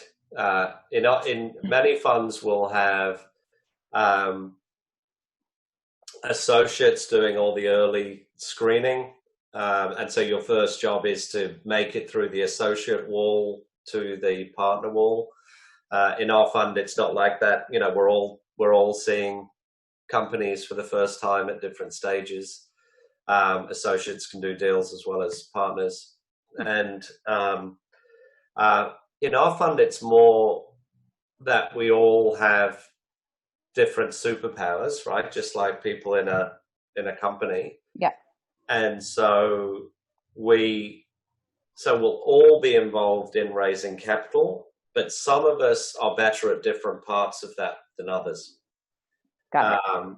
And they'll run that part of the job, and others will do other parts of the job. And that's in general for most things: our relationships with the universities, how we start companies, how we help our companies recruit talent, how we learn together really quickly. I mean, all these things are shared, but some people take a different way because that's what they love and that's what they're good at. Yeah. So Philip asks, what do you look for in a startup for investing? You've talked a little bit about, the conviction. Are there any other things that you look for specifically? Yeah, well, the conviction comes from the things we look for, I guess, which is, I mean, first of all, let's start with the simple things. In our fund, we have two qualifying aspects that must be passed. So one is there needs to be a scientific core to the company, to the idea, to the solution. And for us, that means something has been uniquely discovered and mined for all the information that can be understood about it by maybe someone in a lab, maybe an independent company. But it's not something you can just read a whole bunch of blog posts on and get good at it really quick and execute everybody else. Yeah.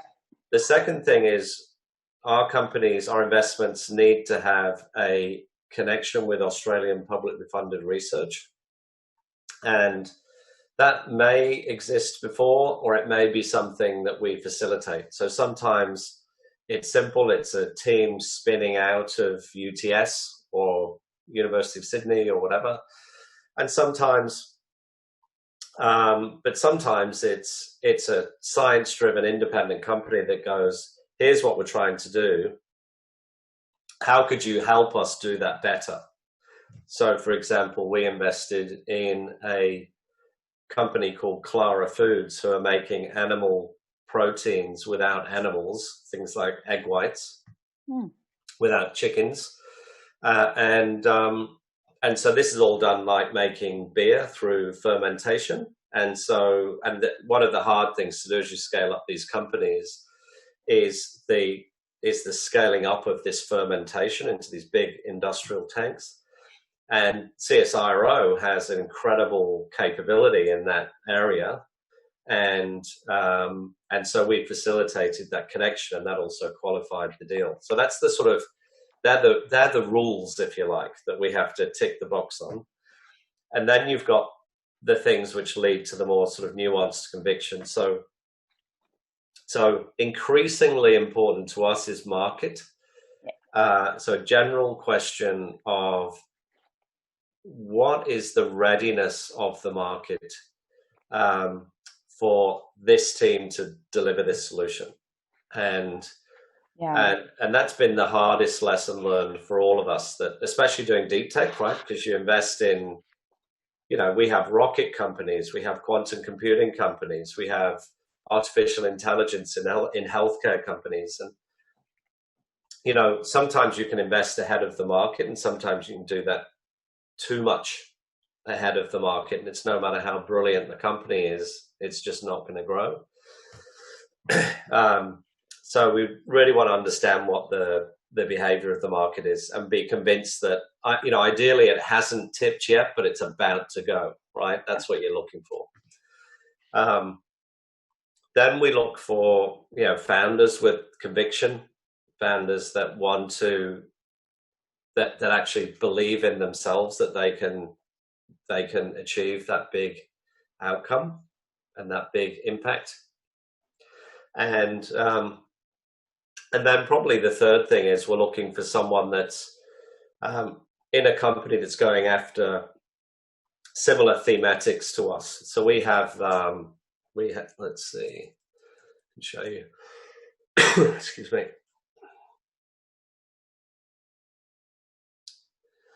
So we have these 5 thematics, and again, these are not rules. They're just things we're super interested in. So we can invest in a company that's science-driven, connected with research, and entirely outside of these themes if we want to.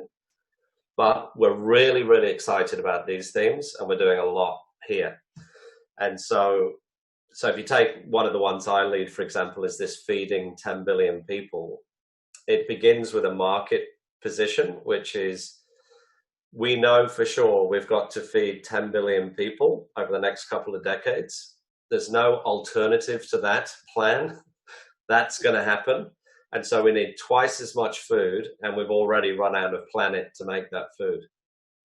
So innovation needed, and companies that carry that innovation are needed to actually deliver on that problem. And we're just looking for companies that solve those problems all the time. And that's what V2 and Fluorosat and RapidAim and LumaChain and Clara Foods and Nourish are all doing. And so we've got this mega theme and mission, and there are companies within it that are also going after that change in the world. And so in terms of the market and, the position of the founder, we're looking for people that are, aligned with us in solving those problems. So that explanation for market is the best I've ever heard from any investor. Oh, thank you. Because it's normally they talk about the size of the market and the total addressable market and then the product market fit, but they don't really necessarily talk about the market readiness. Yeah. Where is the market? Where do we sit? It's all about the size generally, and then your product. But those influences and factors, I haven't heard that explained by any investor like that. Good. I mean, the addressable market's an interesting one because it becomes a little bit. So V2 Food, for example, that has a really interesting high level addressable market position, and they just say the meat market is $1 trillion a year. We have to make twice as much meat, and we can't make it from animals, right? And so you just go gulp. That's $1 trillion. That right. You just need. It's just, and that's why investors are going crazy over alternate proteins right now. That's the condition of the market. In general, when I'm being pitched, when I hear addressable market, X billion dollars, I'm kind of blah-blahing in my head at that point, because you can imagine how many times I hear that. I'm personally much more interested. It matters. I don't want to diminish it. It kind of matters. Like if the whole addressable market is $1 billion, and there could be lots of people going after it, and it's going to be highly contested, that would be a worry, right? Yeah. It's just not believable that you can grow $1 billion company in that world. But I much prefer for people to walk me up from the bottom with the unit economics. So here's how we think it works. It could be very early. Like, here's what we believe we're going to sell it for.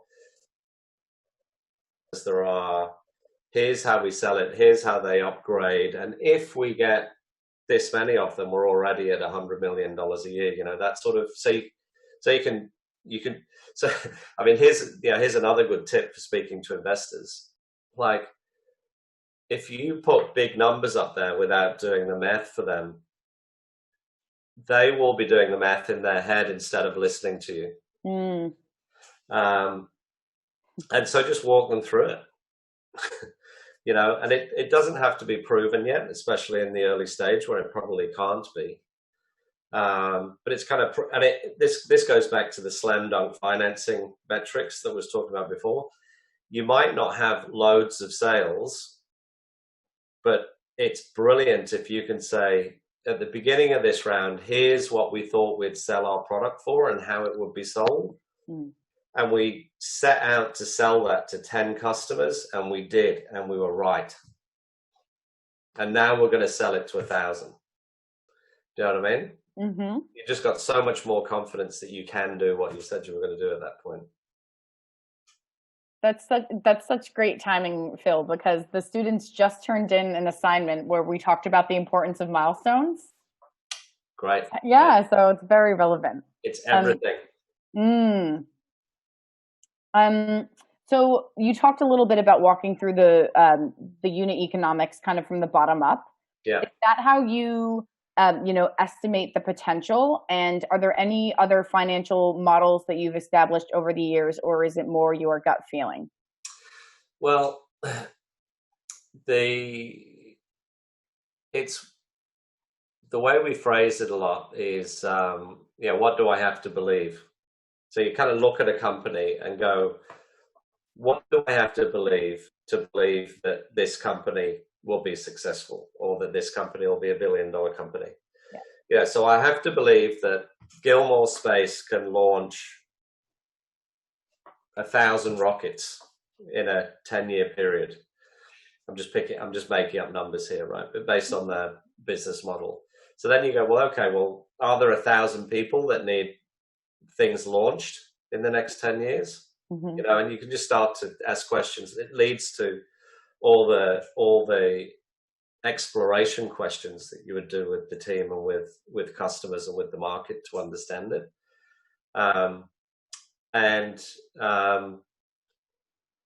So it's different for different companies, right? But so the way you measure things is always going to be different. The metrics are all going to be different.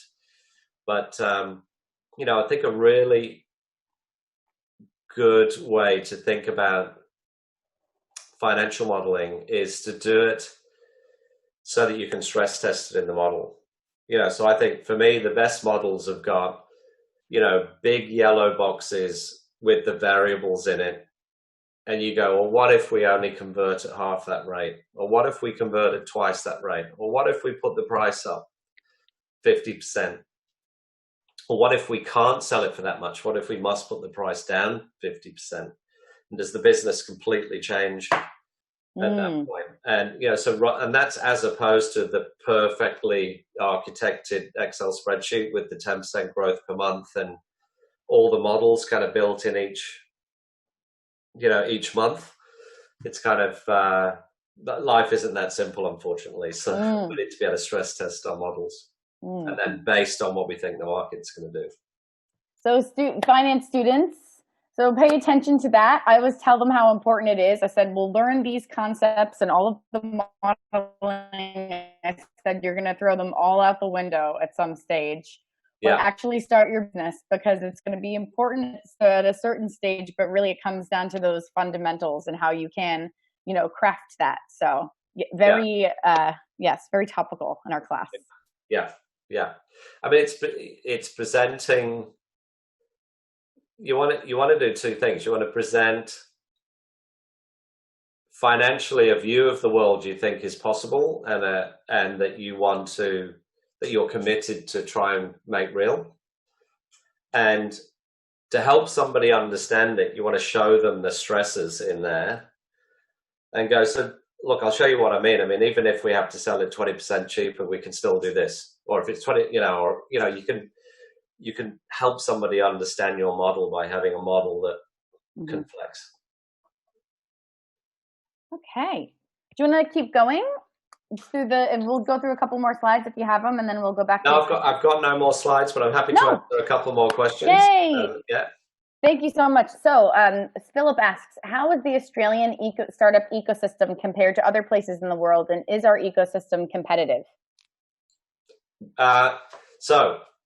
Yes, it's excellent here, is how I would answer that, and it's going to get better. And I say that from the perspective that, this is an old man comment here, but I started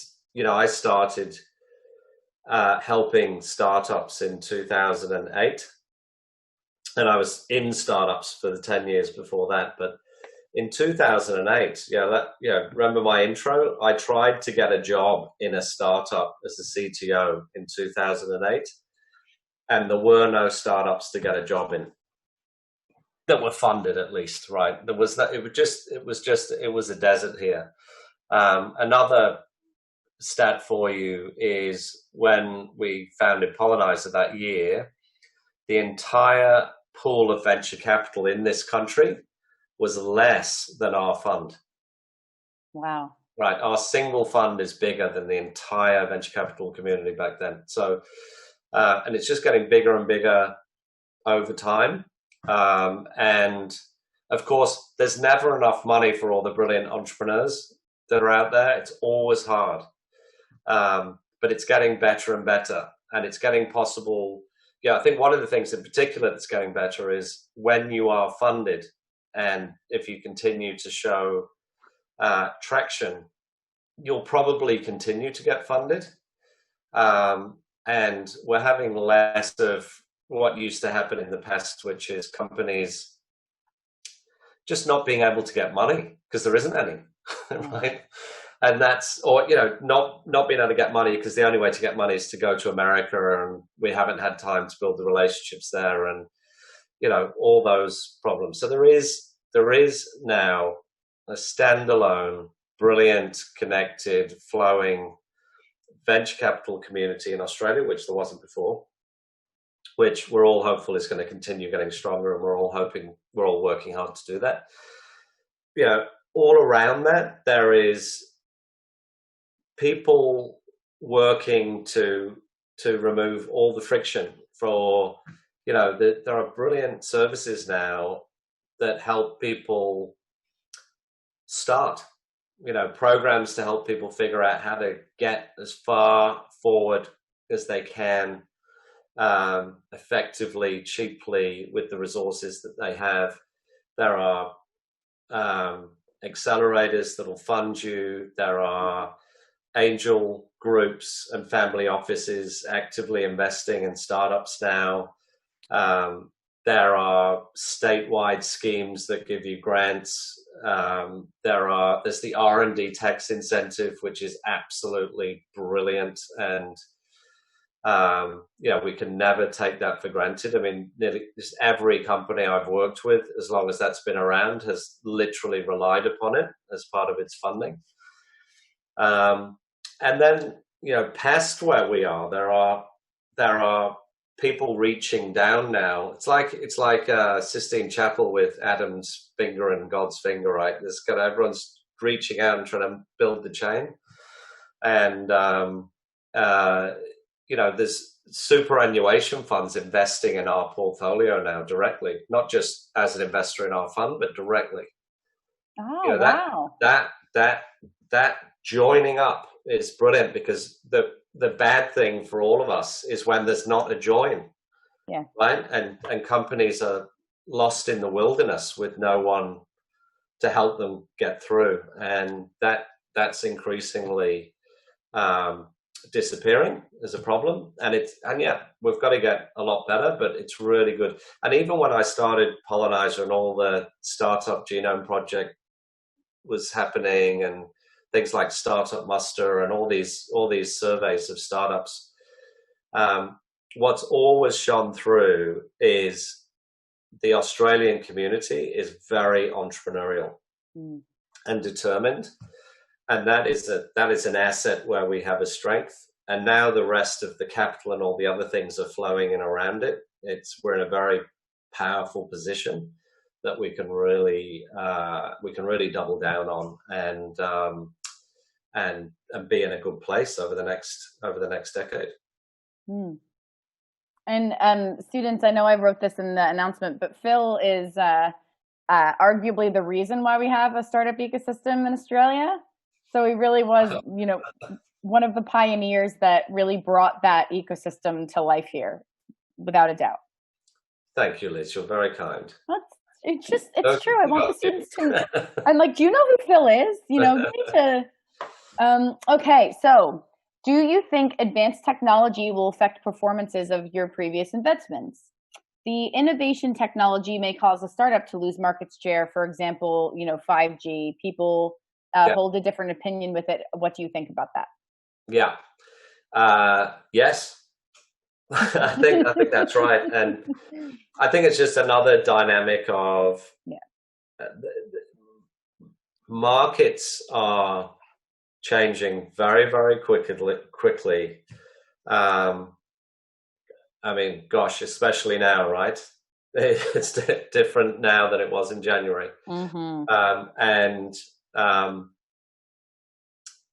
The advantage is probably for the entire life of a company's relationship with us, everything is changing rapidly, and they have to survive, never mind to stay winning, be at the edge of the market and just pushing forward ahead of everybody else. There's no time in the first 10 years, well, there's no time ever where a company should be sitting back, but definitely not in the first 10 years. And it's all growth, it's all new stuff, but that can still happen. It could be that.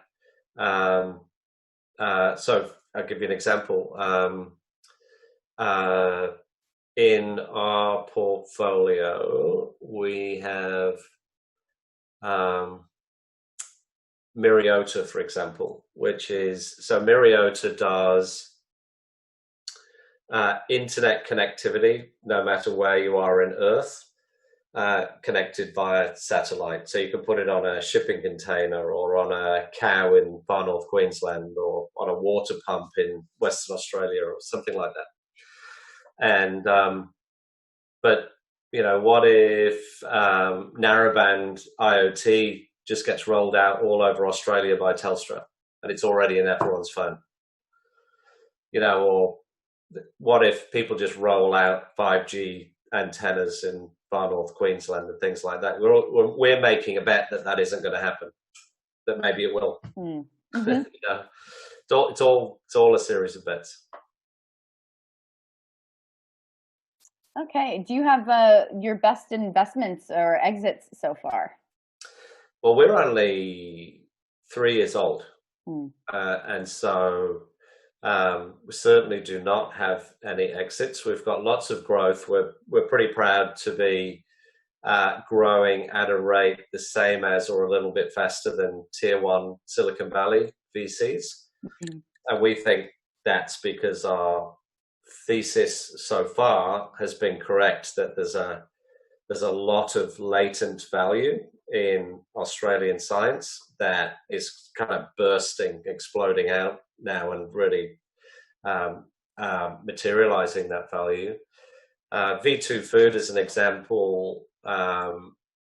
We invested in that company in January 2019, last year, and that, as of January this year, was a $150 million company. So that's grown, 100x already. Just one company. Also, my portfolio, the quantum computing company Q Control, has grown dramatically and raised a $30 million round last year. So they're all kind of growing quickly.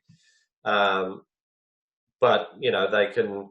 It's interesting. Like, another example, just to give you this. This is kind of this relates to something we were talking about earlier. CoView, in the Humanity Scale Healthcare stack, there is a telehealth company. So you can do like Zoom for healthcare, with healthcare workflow around it. And when I invested in CoView, I thought it was a no-brainer. I thought it was the most unrisky investment I've done, because, of course, healthcare is going to go online. I mean, who doesn't want to go to the doctor over the internet if you just want a prescription or something like that? Yeah. And in fact, CoView thinks like 80% of the things we do at the doctor, you could just do for a fraction of the cost and time in your life. Just do it like we're doing this.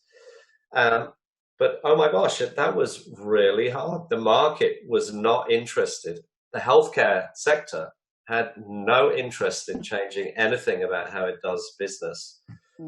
And that team was so impressive, surviving and becoming break even, but we were really questioning the venture scale because the market was terrible.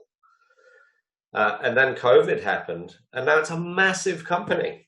Now everyone has to do telehealth, and they are the only telehealth platform that's fit for purpose in Australia. And it's just gone, absolutely huge. And so you can't pick it. Like, that wasn't what we did. The market just changed overnight. It's such a, because being a clinician, I know exactly how resistant healthcare workers can be. I mean, even in Australia, you still have to do things like fax referrals. Yeah. To some places. So these kinds of global challenges, while really unfortunate in some ways, leapfrog some, you leap forward 10 years for some models. I think there's a lot of that happening. And, one of the things we're definitely sort of tuning into and asking our companies to look at closely is, what are those changes? And how can you become a part of some of those, not a casualty of them? Yeah. Okay, students, do we have any other questions? I've got a few, but I'd like to let you all ask any more. One question that we generally ask, Phil, is what kind of books and podcasts do you read and listen to? And can you give suggest any to the students? Oh, yes. Oh gosh, where to begin? Well, podcasts, let's start there. So I listen to some venture capital podcasts. So there's one by Andreessen Horowitz called A16Z. That is terrific and has some very interesting insights across all different kinds of venture.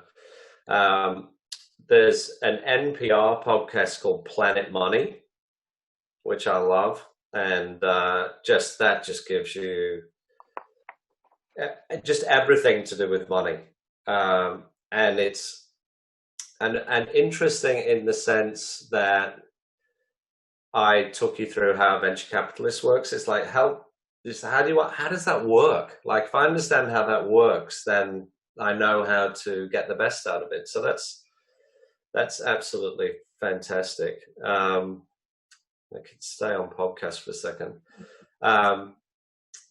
Mostly for entertainment, but something to do with news. I listen to Scott Galloway and Pivot podcast with Kara Swisher as well. Scott Galloway is just funny, and like seeing any of his talks on he became famous because he gave this great talk about now who was it? It was Amazon, Apple. I'm just trying to remember, but he basically said, Amazon kind of appeals to your head, but Apple appeals to your groin, kind of thing. It's like you're kind of your carnal nature. It's about looking sexy, having the best tools, all that sort of stuff. Mm-hmm. He comes up with this whole thesis about what's going to happen to them in the market, and he's been well known recently for predicting the catastrophe with WeWork and all that before they happened, and it's very entertaining. So check him out. Books wise, I'm reading a lot of science at the moment. I'm not reading a lot about venture. I want to understand. I think we know how to do venture now. I think we can talk about that a lot. And in fact, podcasts this week in Startups Australia with Mark Pesce. That's brilliant for local local insights. Science Meets Startup that Mike Nichols in our fund does. That's really good. There's 12-Minute VC with Harry Stebbings is just excellent. So that they would be the VC ones. But you know, I go back to what I was saying. I think we're all just getting really good at it, right? There's a kind of base level of knowledge that we all know. Let's sort of keep learning, because as soon as we stop, we become rubbish. Yeah. But I'm feeling there's this sort of huge job to do to deliver value to planet Earth at the moment, and I want to learn about those things. So, for example, I recently read Ross Garnaut's book called Superpower, which is all about how Australia can become a carbon sequestration superpower for Earth, which is just great, because if you think about it, much of the carbon that's in the atmosphere actually came out of the ground here. So what if you could put it back in the ground and make billions of dollars doing it? It's kind of interesting. And you only get that from, you know, books by people that think in that super interesting way. So I'm reading a lot of that stuff.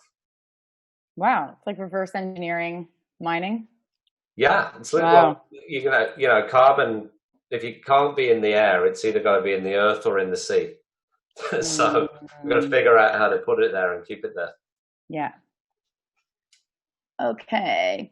What are VC firms generally looking for in new analysts? Asks one of our soon-to-be graduated Masters of Finance students. Yeah. Well, I think people that think differently. We actually had, when we brought in our two associates recently, we were only trying to find one actually, and we just had such a great intake that it was an impossible choice, and we had to bring in two. So Stella and Gabrielle are just fantastic members of our team. But one of the questions we had was what's something, we had like a column in the spreadsheet, right, which was what's something different, you know, something interesting, something that you don't even know why it's valuable, but that's interesting. Do you know what I mean? And so we're trying to find things which might suggest someone that doesn't think the same way as we think, so that we bring in a different perspective. And so, of course, that's hard to articulate, because by definition it's going to be different in every person. But perhaps the way to think about it is, don't sterilize yourself into a vanilla analyst who could look at something like a robot and apparently come up with a perfect insight. Be you, celebrate how you think, and show that to investors. Most funds, including ours, have internship programs of different kinds, and I would say just go and just say, I want to come and work for you. When can I come and do it, or can I talk to you about that and how that might work? And that can be very successful. All the funds do that, as far as I know, and I think just showing people what you can do is always a good way. Any job that comes up, kind of go for it. There's as each of us.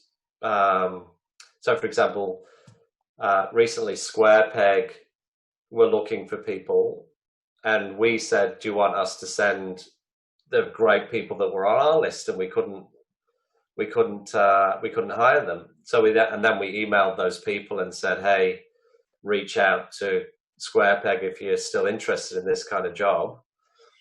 And you know, they got some great opportunities there. So it's a little bit like I was saying about when you're raising money, the investors all talk to each other.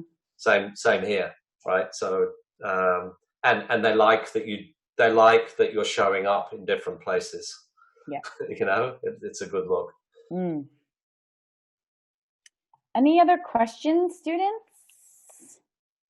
Under the current unstable economic condition, what is the most important thing that VCs are looking for?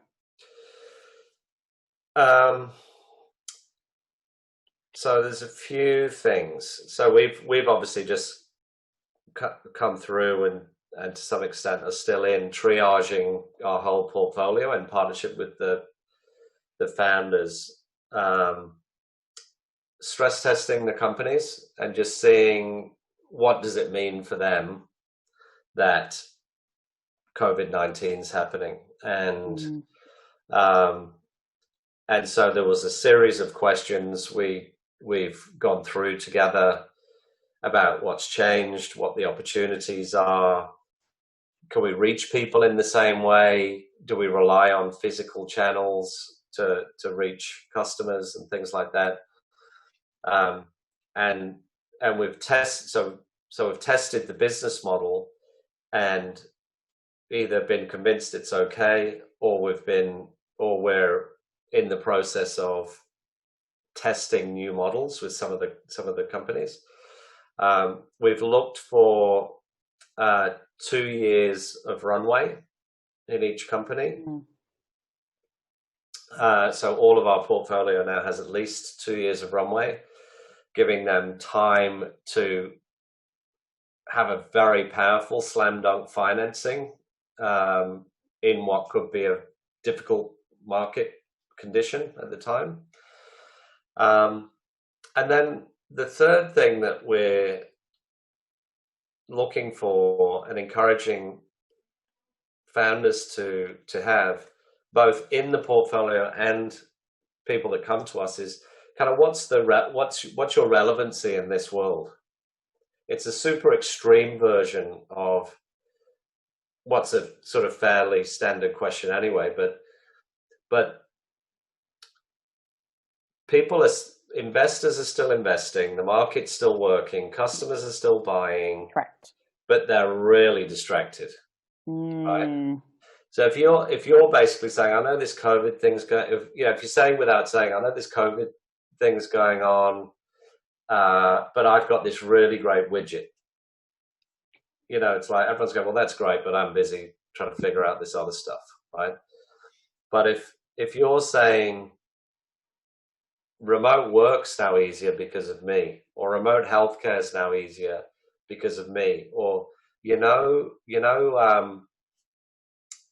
when we went to Woolworths a month ago, there was no meat on the shelves. Well, we're fixing that problem. We're fixing the supply chain problem for that.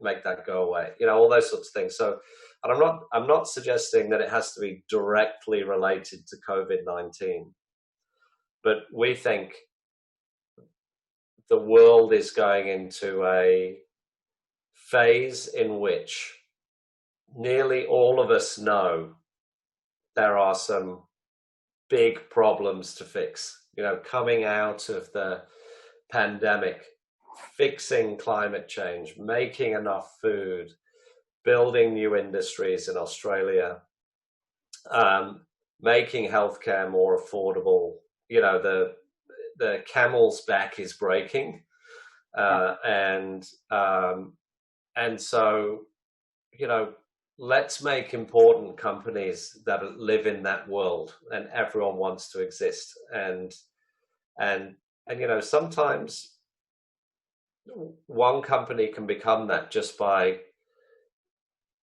thinking about themselves differently and what they're doing and who they're for. So how do you deal with your competitors if you find out that you both want to invest in the same venture? Well, that's common.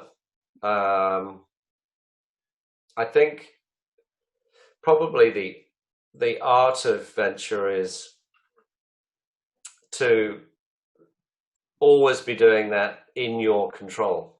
So And usually you want to do it with other people, right? Because, you know, if you remember those amounts of money I was showing you on the Impossible Foods slide, yeah, you need other investors, and we don't want to put money into a company and then that company either needs us to keep on funding it tens or hundreds of millions of dollars, or goes out of business because it can't raise money.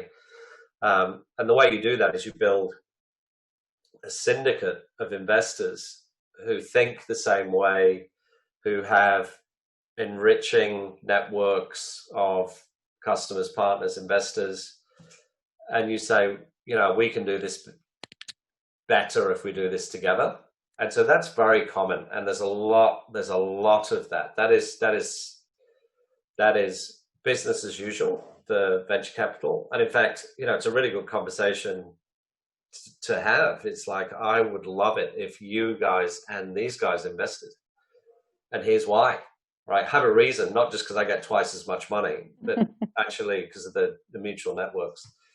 And then probably the second answer to that question is, if you look at it again from our investors' perspective.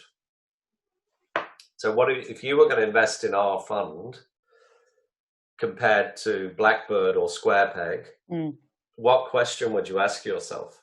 And the answer to that question is, as well as who's going to return the most money, it's going to be, well, what kind of deals Domain Sequence get compared to Blackbird?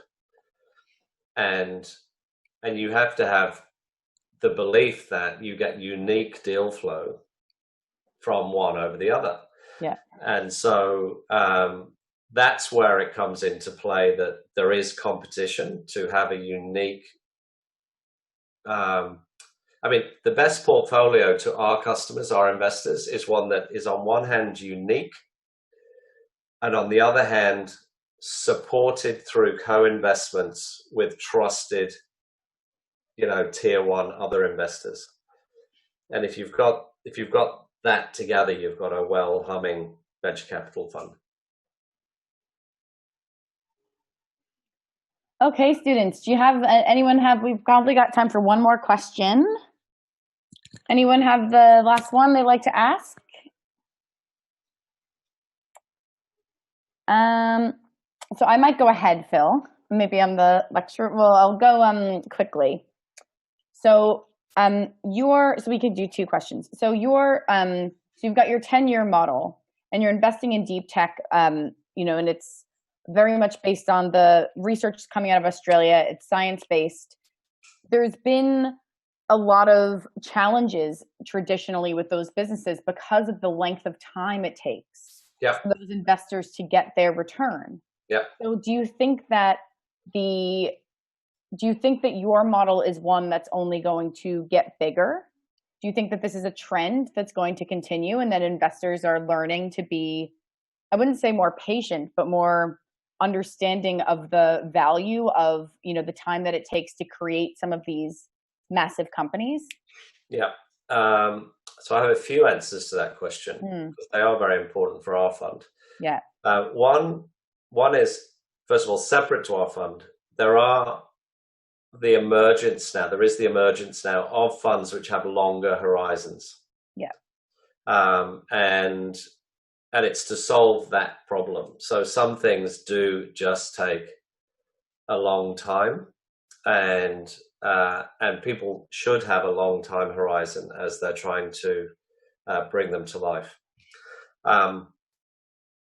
On venture capital, we have sort of two beliefs in our fund that make this possible. So one is the timing is right. So let's say the platform to build deep tech on is now ready, right? So in the labs of Australia, because of artificial intelligence, because of sort of nano electronics to look at things very, very small, because of automation and robotics, you know, because of how cheap it is to sequence the genome now and things like that, now we can do a lot much faster than we've ever been able to do before. You know, we can 3D print things. Yeah.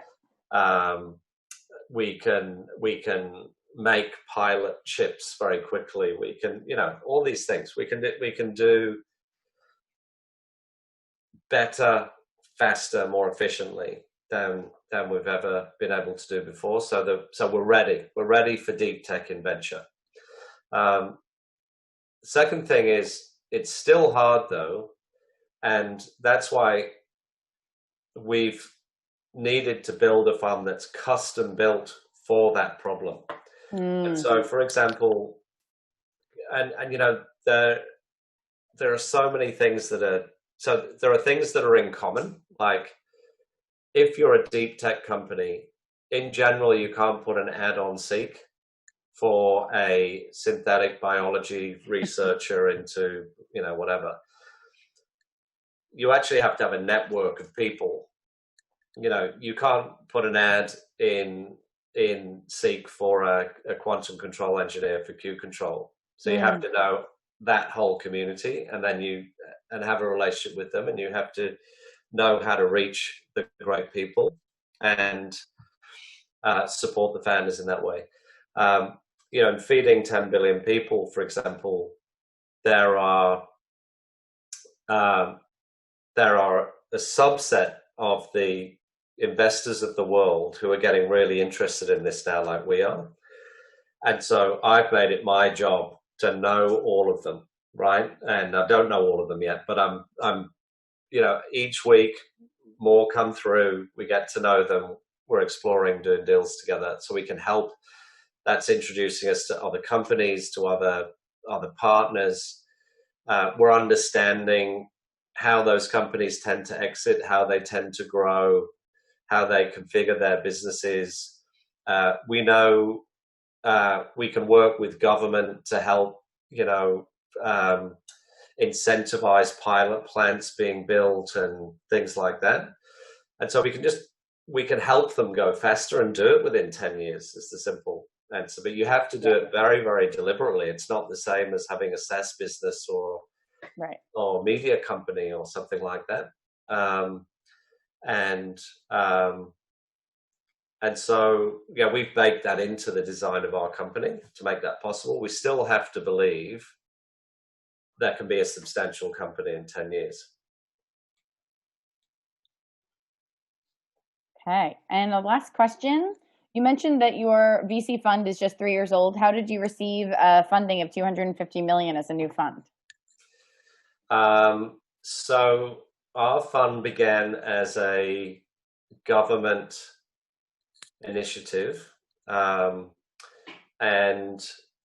the problem that it's playing a part in solving is, you may know that Australia is in the top percentile of research globally. It's incredibly powerful in terms of its output. And it's another brilliant thing about this country and its competitiveness. In terms of our capacity to transform that into value, in particular, transform it into companies, terrible, right? We're like 70th in the world. And a lot of that's been a factor of our distance and things like that. But historically, we have done work and we've licensed it to Boeing, or we've done work and we've just been paid for it, you know, that kind of thing. And that's why we don't have a Google here, and that's why we don't have a Boeing here, and that's why we don't have these sort of mega companies here. And so that's where this idea of investing in Australian publicly funded research connections kind of comes in our design. So the government gave us $70 million. CSIRO, who are the kind of founding partner in the fund, put another $30 million in. That gave us our first close, as it's called, of $100 million.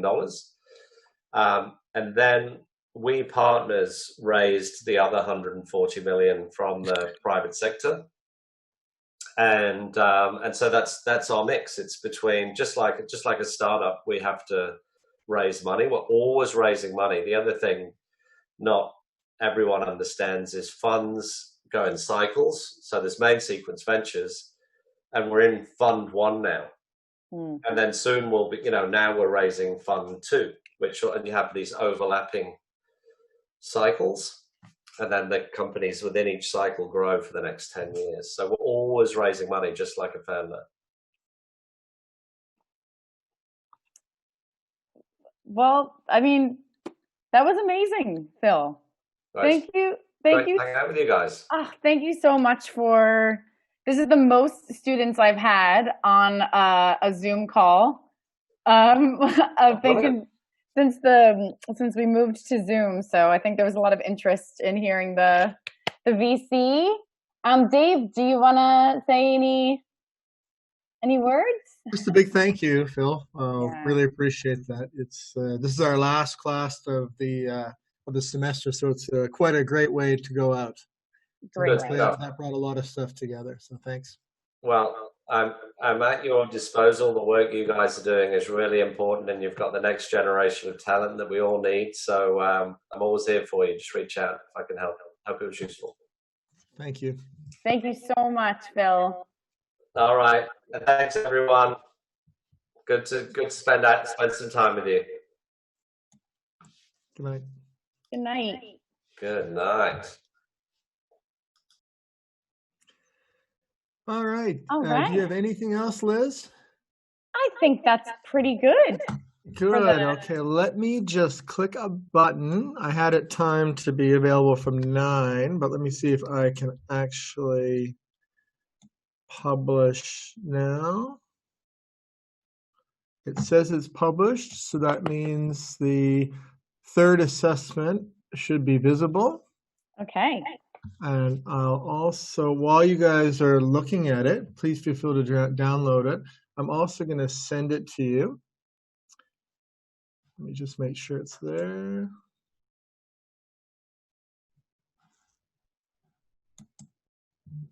Yeah, I think I can see it.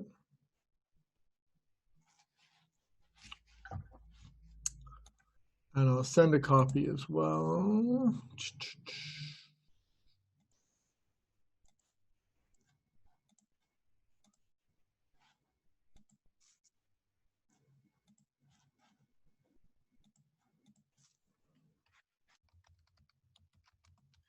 And we're going to stay online for 10 minutes to take any questions that everyone can answer. And this is really if you're uncertain about something, not asking how to do something, right? And subsequent to this, if you do have questions, you'll have to email me. But my usual answer is going to be make an assumption. It's only really if you don't know or you think there's an error that it's worthwhile, other than just clarifying stuff at the very beginning. And word limits, yeah, they're there to help you not waste your time.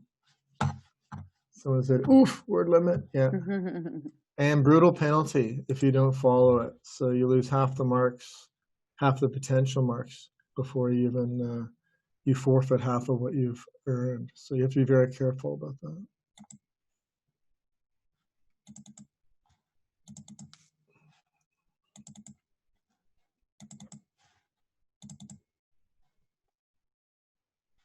Yep, so the exam is due, we've given you 24 hours or even a little bit extra. So that's the time frame that you have to, yeah, well, you've got a little bit even more time. How lucky. Yeah, we're just, it is only expected to take 24 hours, or sorry, 3 to 4 hours, or 2 to 3 hours even. But we also don't want you to freak out and stay up till 2 in the morning tonight.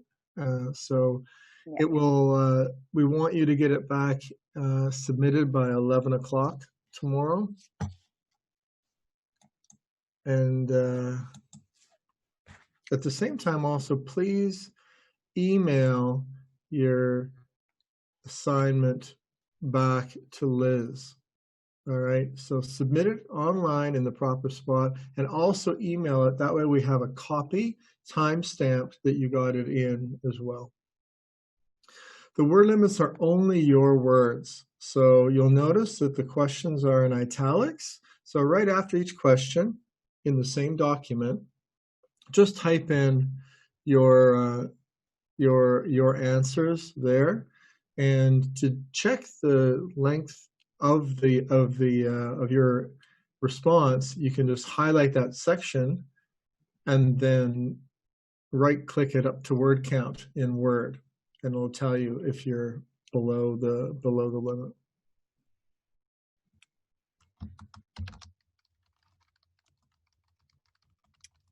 So Dave, does in-text referencing form part of the word count for that part? In-text referencing, it would be very rare for you to need in-text referencing. So I would do it as kind of like a footnote. So like an X or a 1, 2, 3, and have it below where you got it. If you happen to have it in where you said, oh, from the Financial Times date, you can have it that way as well. That will then count towards your word limit. So the word limit is the absolute maximum. There is no way you should be at the limit. You should be much less. You don't need that many words to get, the full marks for it. So this is why it's much more difficult to do shorter answers. But you don't need a lot. Make it really easy to grade by using point form, making it very clear. Then you should have much less than the limit.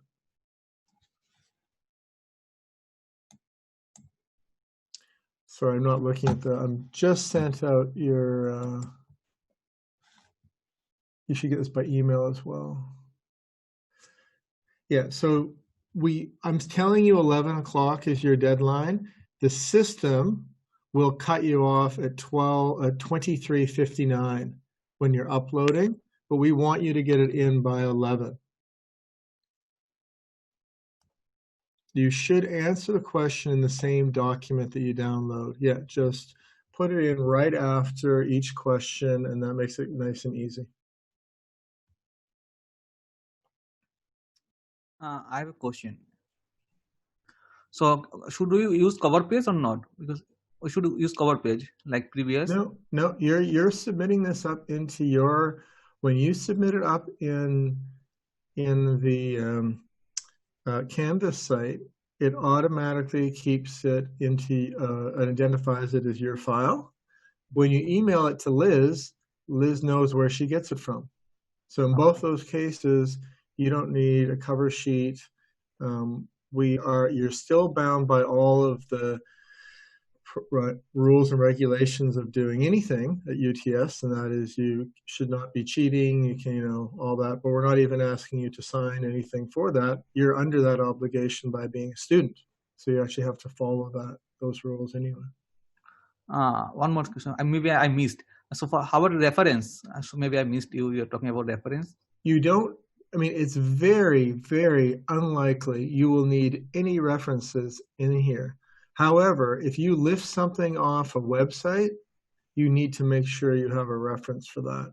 So my suggestion to you is never, ever in your entire life should you ever lift something off somewhere else, because then it'll only be identified as such. And this automatically links it through Turnitin and does a check on all the internet and everything else. So if you do it, then you need to reference it. If you reference it, you can do it any way you want. It will count if you say, oh, from the Financial Times, they said this, but you really shouldn't do that. You should have your interpretation of this. So it'll be different than anything that's out there by anybody else. Okay, thank you. Yep. So you should have received the email by now as well.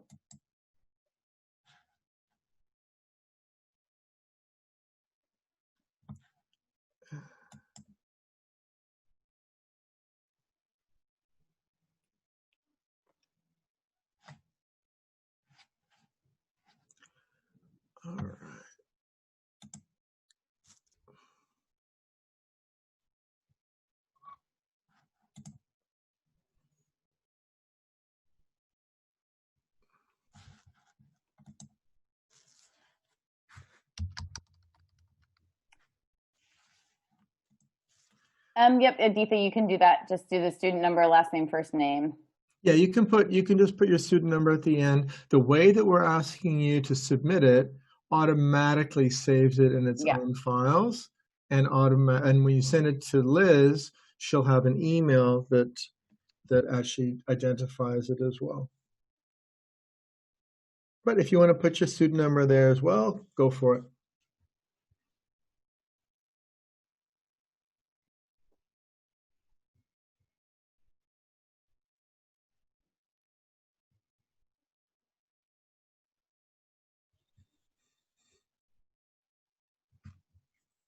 I really liked Phil's chatting, but you know, you'd want to say, well, how many people pitched to you? How many, you know, I have a million questions, but it's way too specific, I think. You know, like it's kind of like if you have somebody like that, you want to have like the intelligent questions. Yeah. That are more relevant, not, oh, what's the one you wish you would have already accepted that you heard somebody else, you know, like those kind of should be over a beer, shouldn't be in front of 50 people and recorded. I agree. So I had questions that no. Yeah. We'll just have to invite him out for a beer, Dave. I'm pretty sure he'd be up for that. Clearly, that's what I need to do.